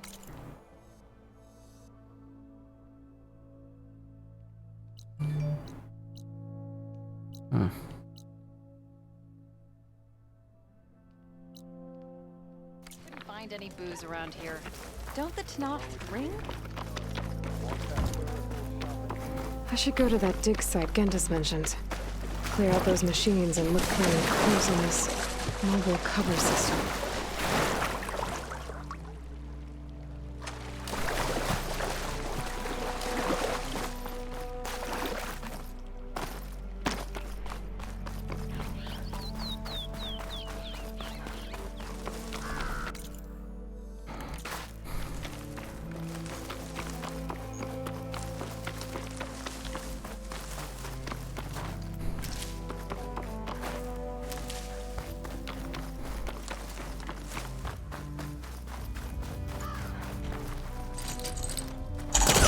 No good. Can't use the polecaster anymore.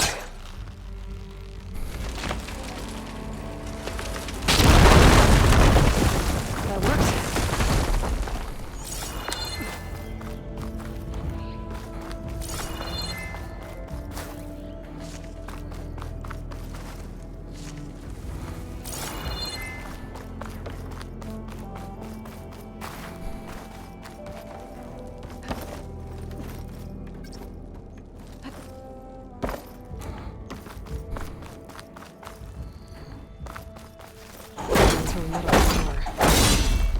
Doesn't look like it's blocking the way up, though. Pine cutter's working.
Well, there.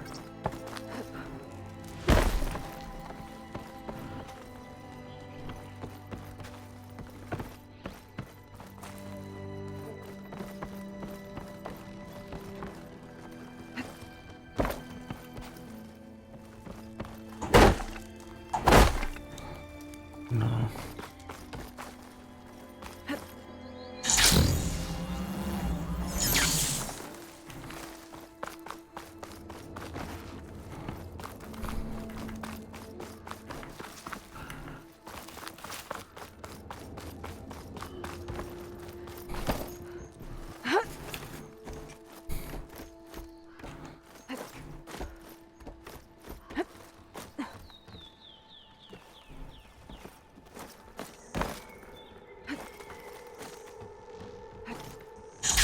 this easy.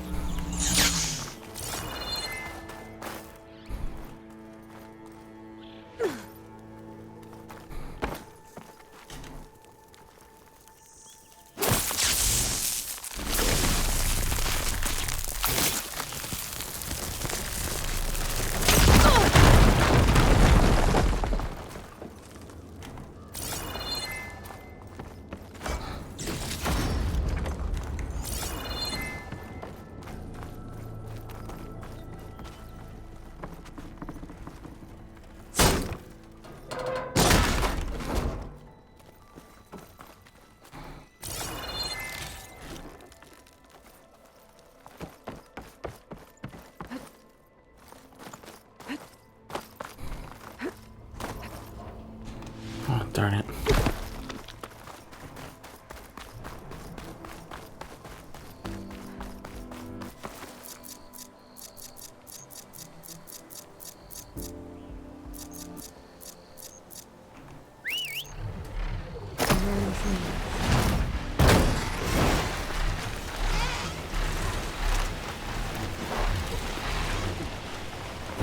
These must be the machines that bend down from the shadow.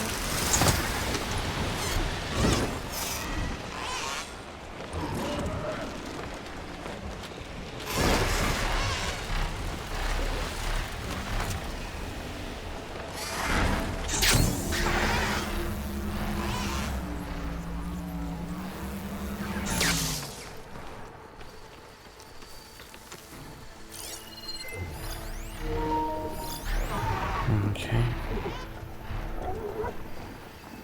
What do you mean to?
Shocked it!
keep some extra on hand.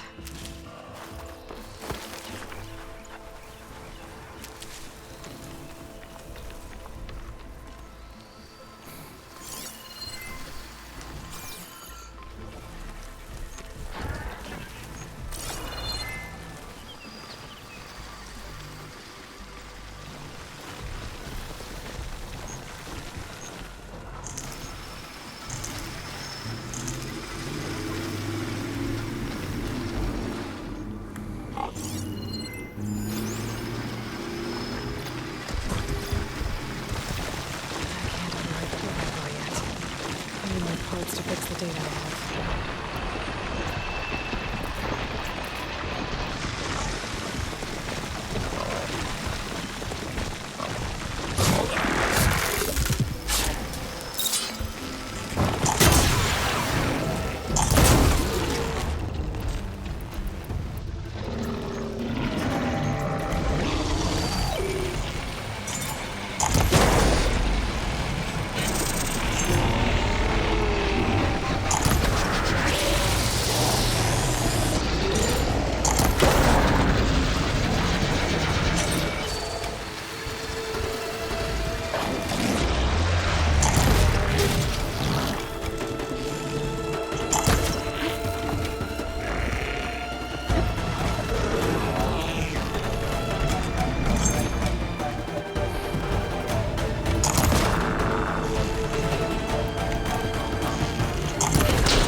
Much here, but these ruins drop into the water.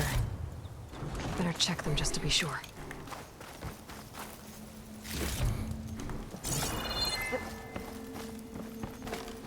I should take a look at the ruins under the water, see if I can find any clues.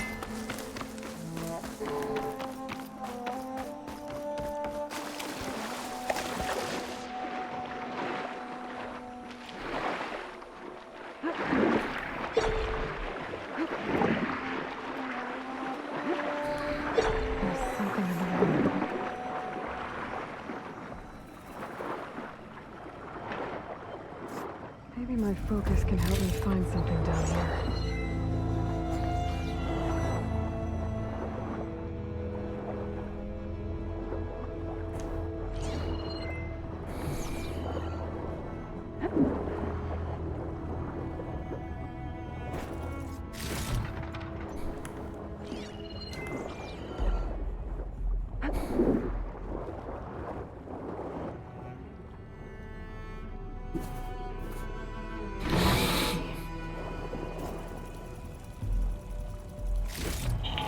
It's a Horus, Hernon. Just broke through the perimeter. Erica, the mobile cover prototype is in the vault. All 3 keys are required to override the lockdown. Can you bring me the one from your security console right away? Okay. Just don't get killed before I get... Erica? Erica! Sounds like I need 3 of these keys to get to the mobile cover system. There's coordinates for another console on file. I should check it out.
Holding up?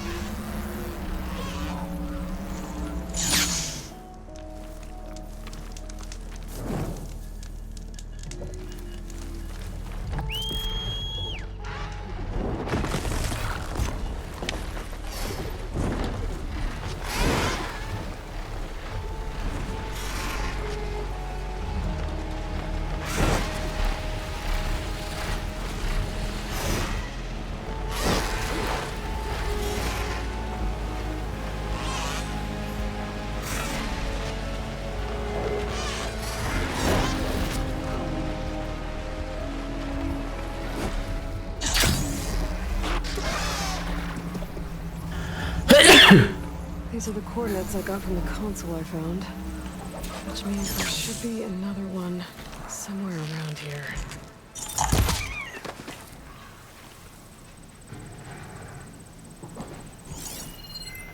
Acid could work against that machine.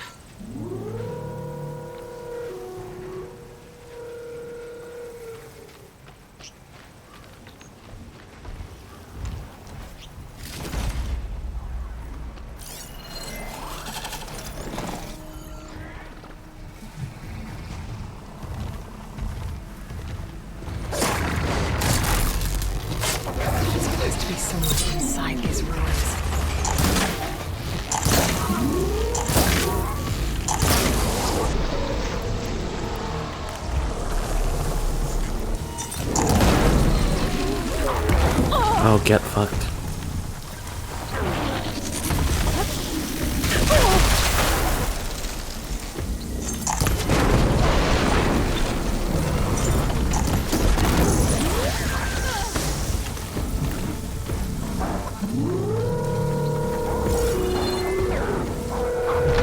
Oh, get fucked.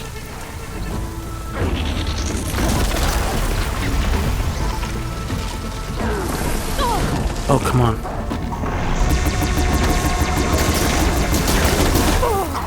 Oh, come on. Alright, alright, alright, alright, alright, alright, alright, alright, alright. I hate it, I hate it, I hate it, I hate it, I hate it.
Darn it, I don't have frost. Damn it.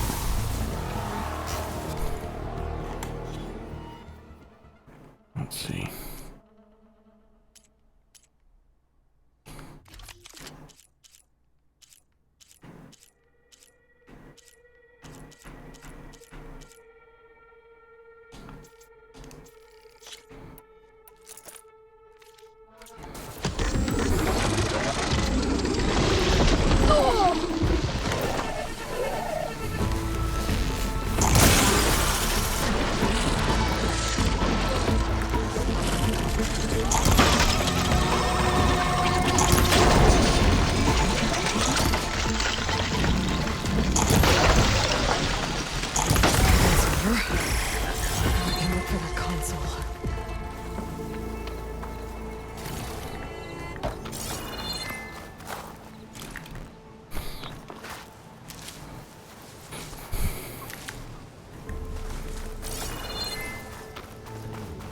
This looks like some sort of old defensive outpost.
This'll break my fall.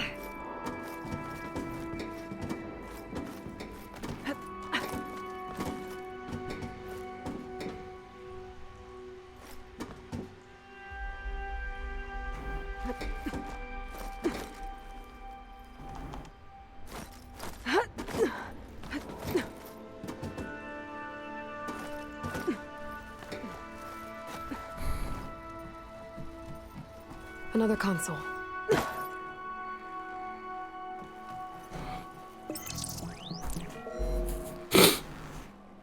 Got it. It's raining hell over here, Sergeant! No shit, Corporal. The egghead over at Voltox needs our security key to get the mobile cover prototype out of here. Get to the console and get it out of here! We have a second enemy contact incoming! Another Horus!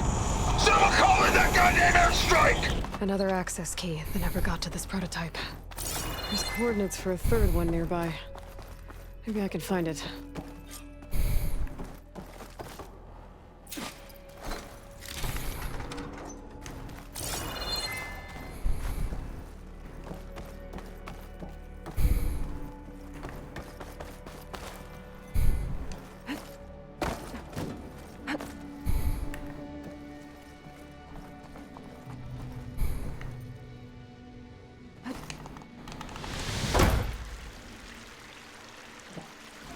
It's gonna leave a mark.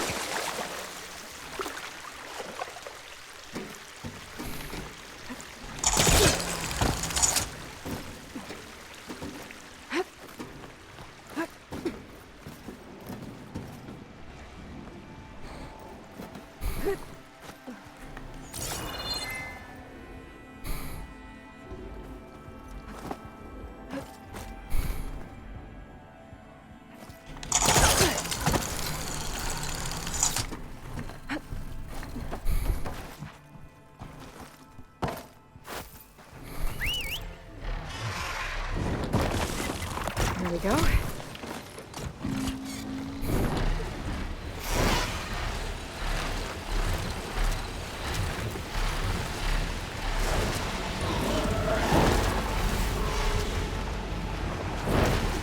coordinates I found lead here.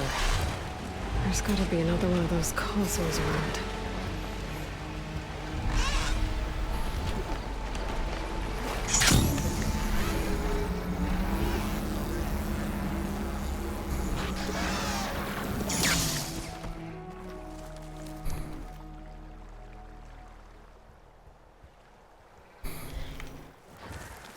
Nothing on land. Maybe I'll find something on the water.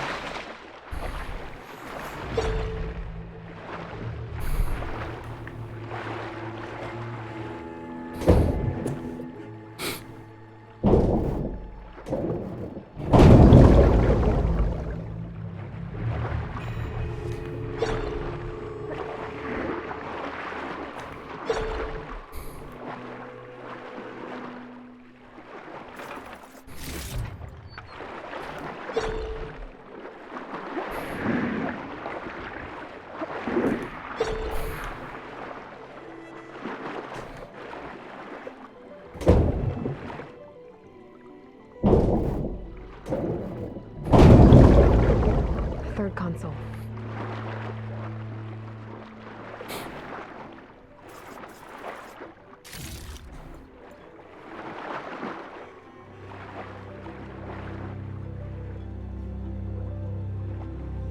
Last one.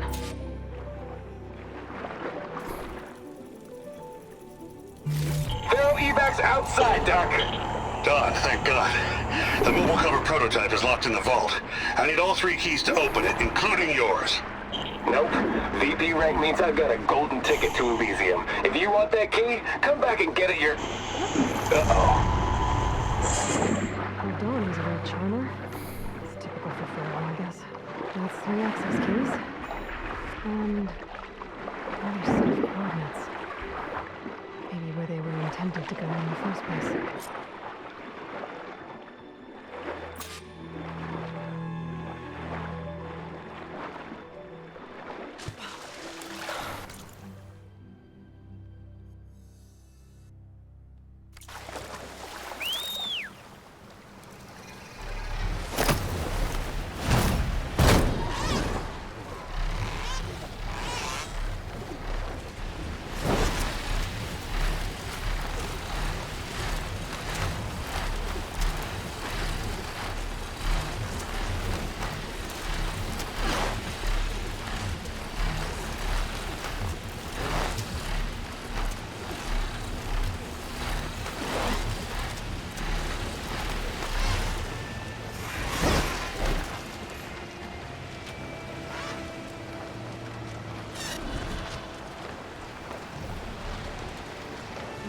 For now.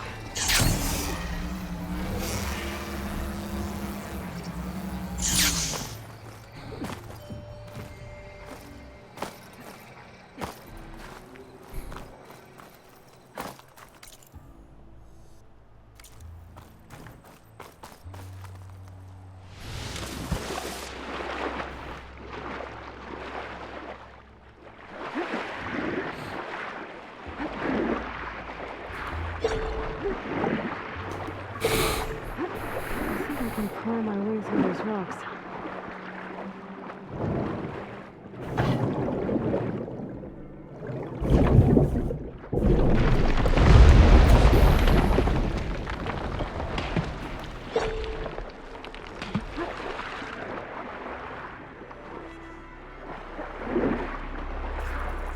Perfect.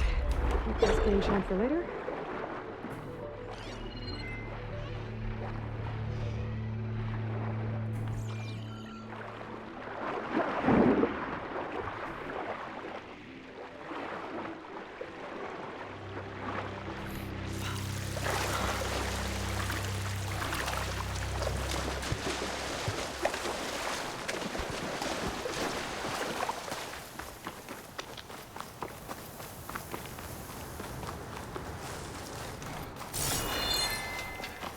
Looks like a facility used to be here. This place got hit hard. The vault mentioned in the recordings should be in here somewhere. We just have to follow the coordinates. Looks like it's strong against shock damage.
guess Hephaestus was busy making hunter-killers.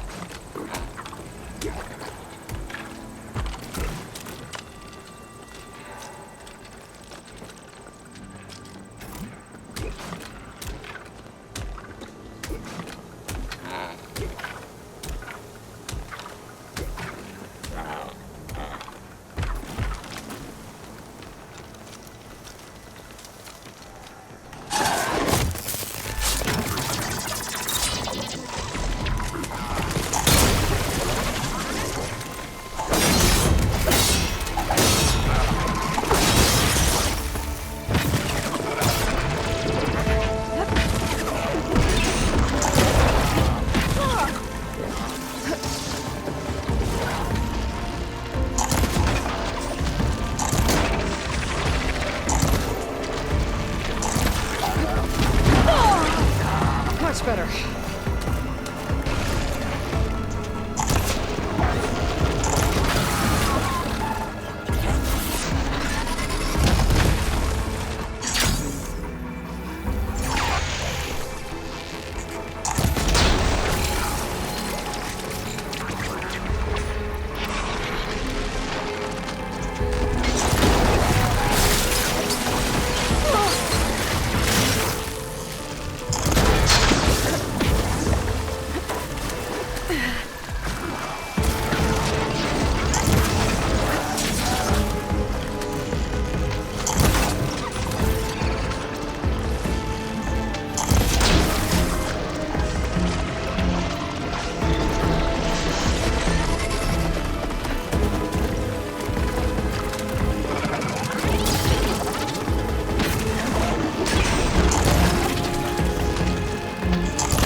This looks promising.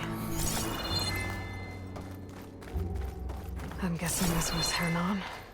This must be the vault mentioned in the data I found. I should be able to access it.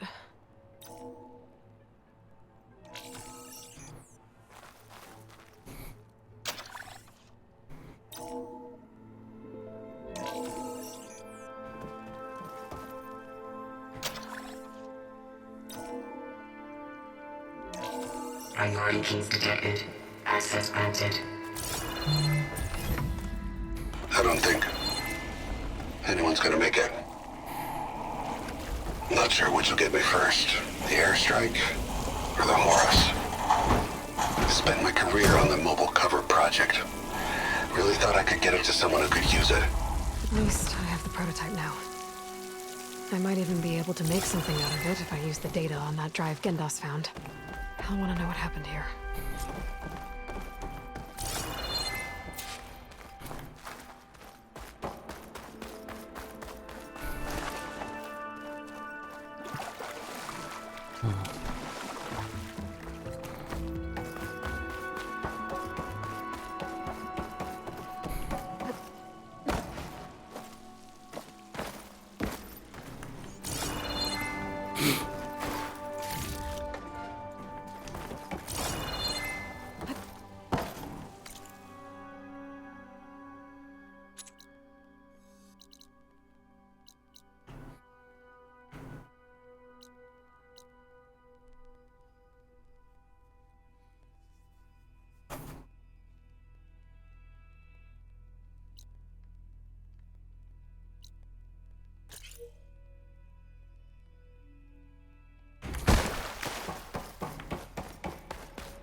Hey!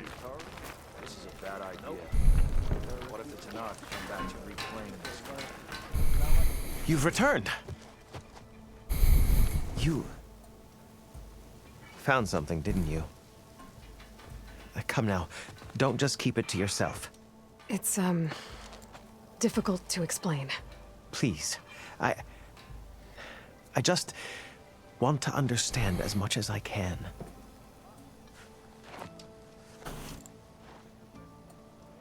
Definitely not a tray cover. The old ones fought a massive battle here against machines. Some fled, but others stayed behind to try to salvage this, to help others carry on the fight. Did they survive? So, they failed. It made it into the hands of the most renowned warrior in the Sundom, did it not? And every item we recover will be used to ensure their memory lives on.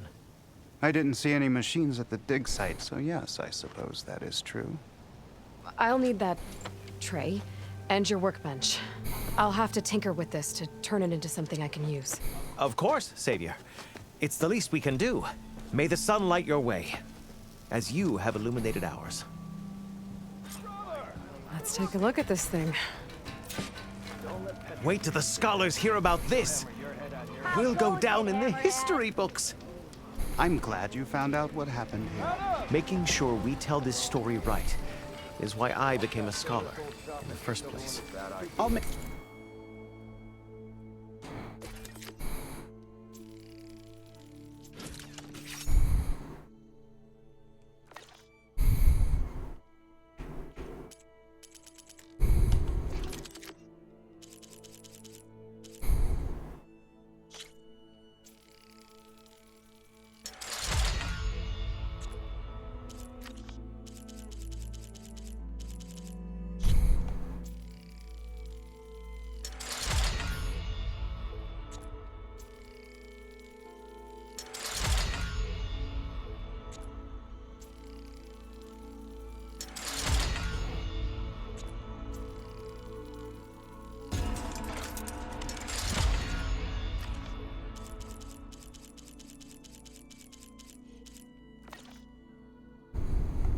Make sure every Karja hears of the tale. Feels right. Every time they to test it purchase out. one of my exquisite pieces.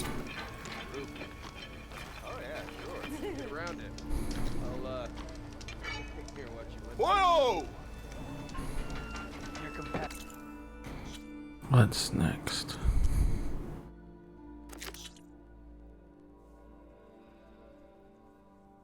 Ooh. Okay.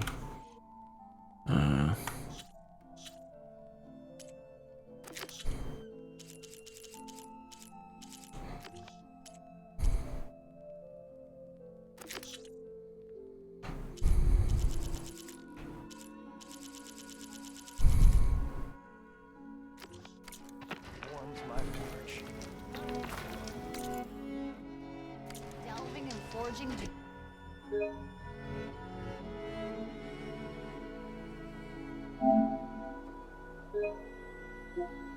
Not guaranteed success. Brewing ale. Okay, I will end it there, guys. Thanks for joining me, and I'll see you next time. Bye.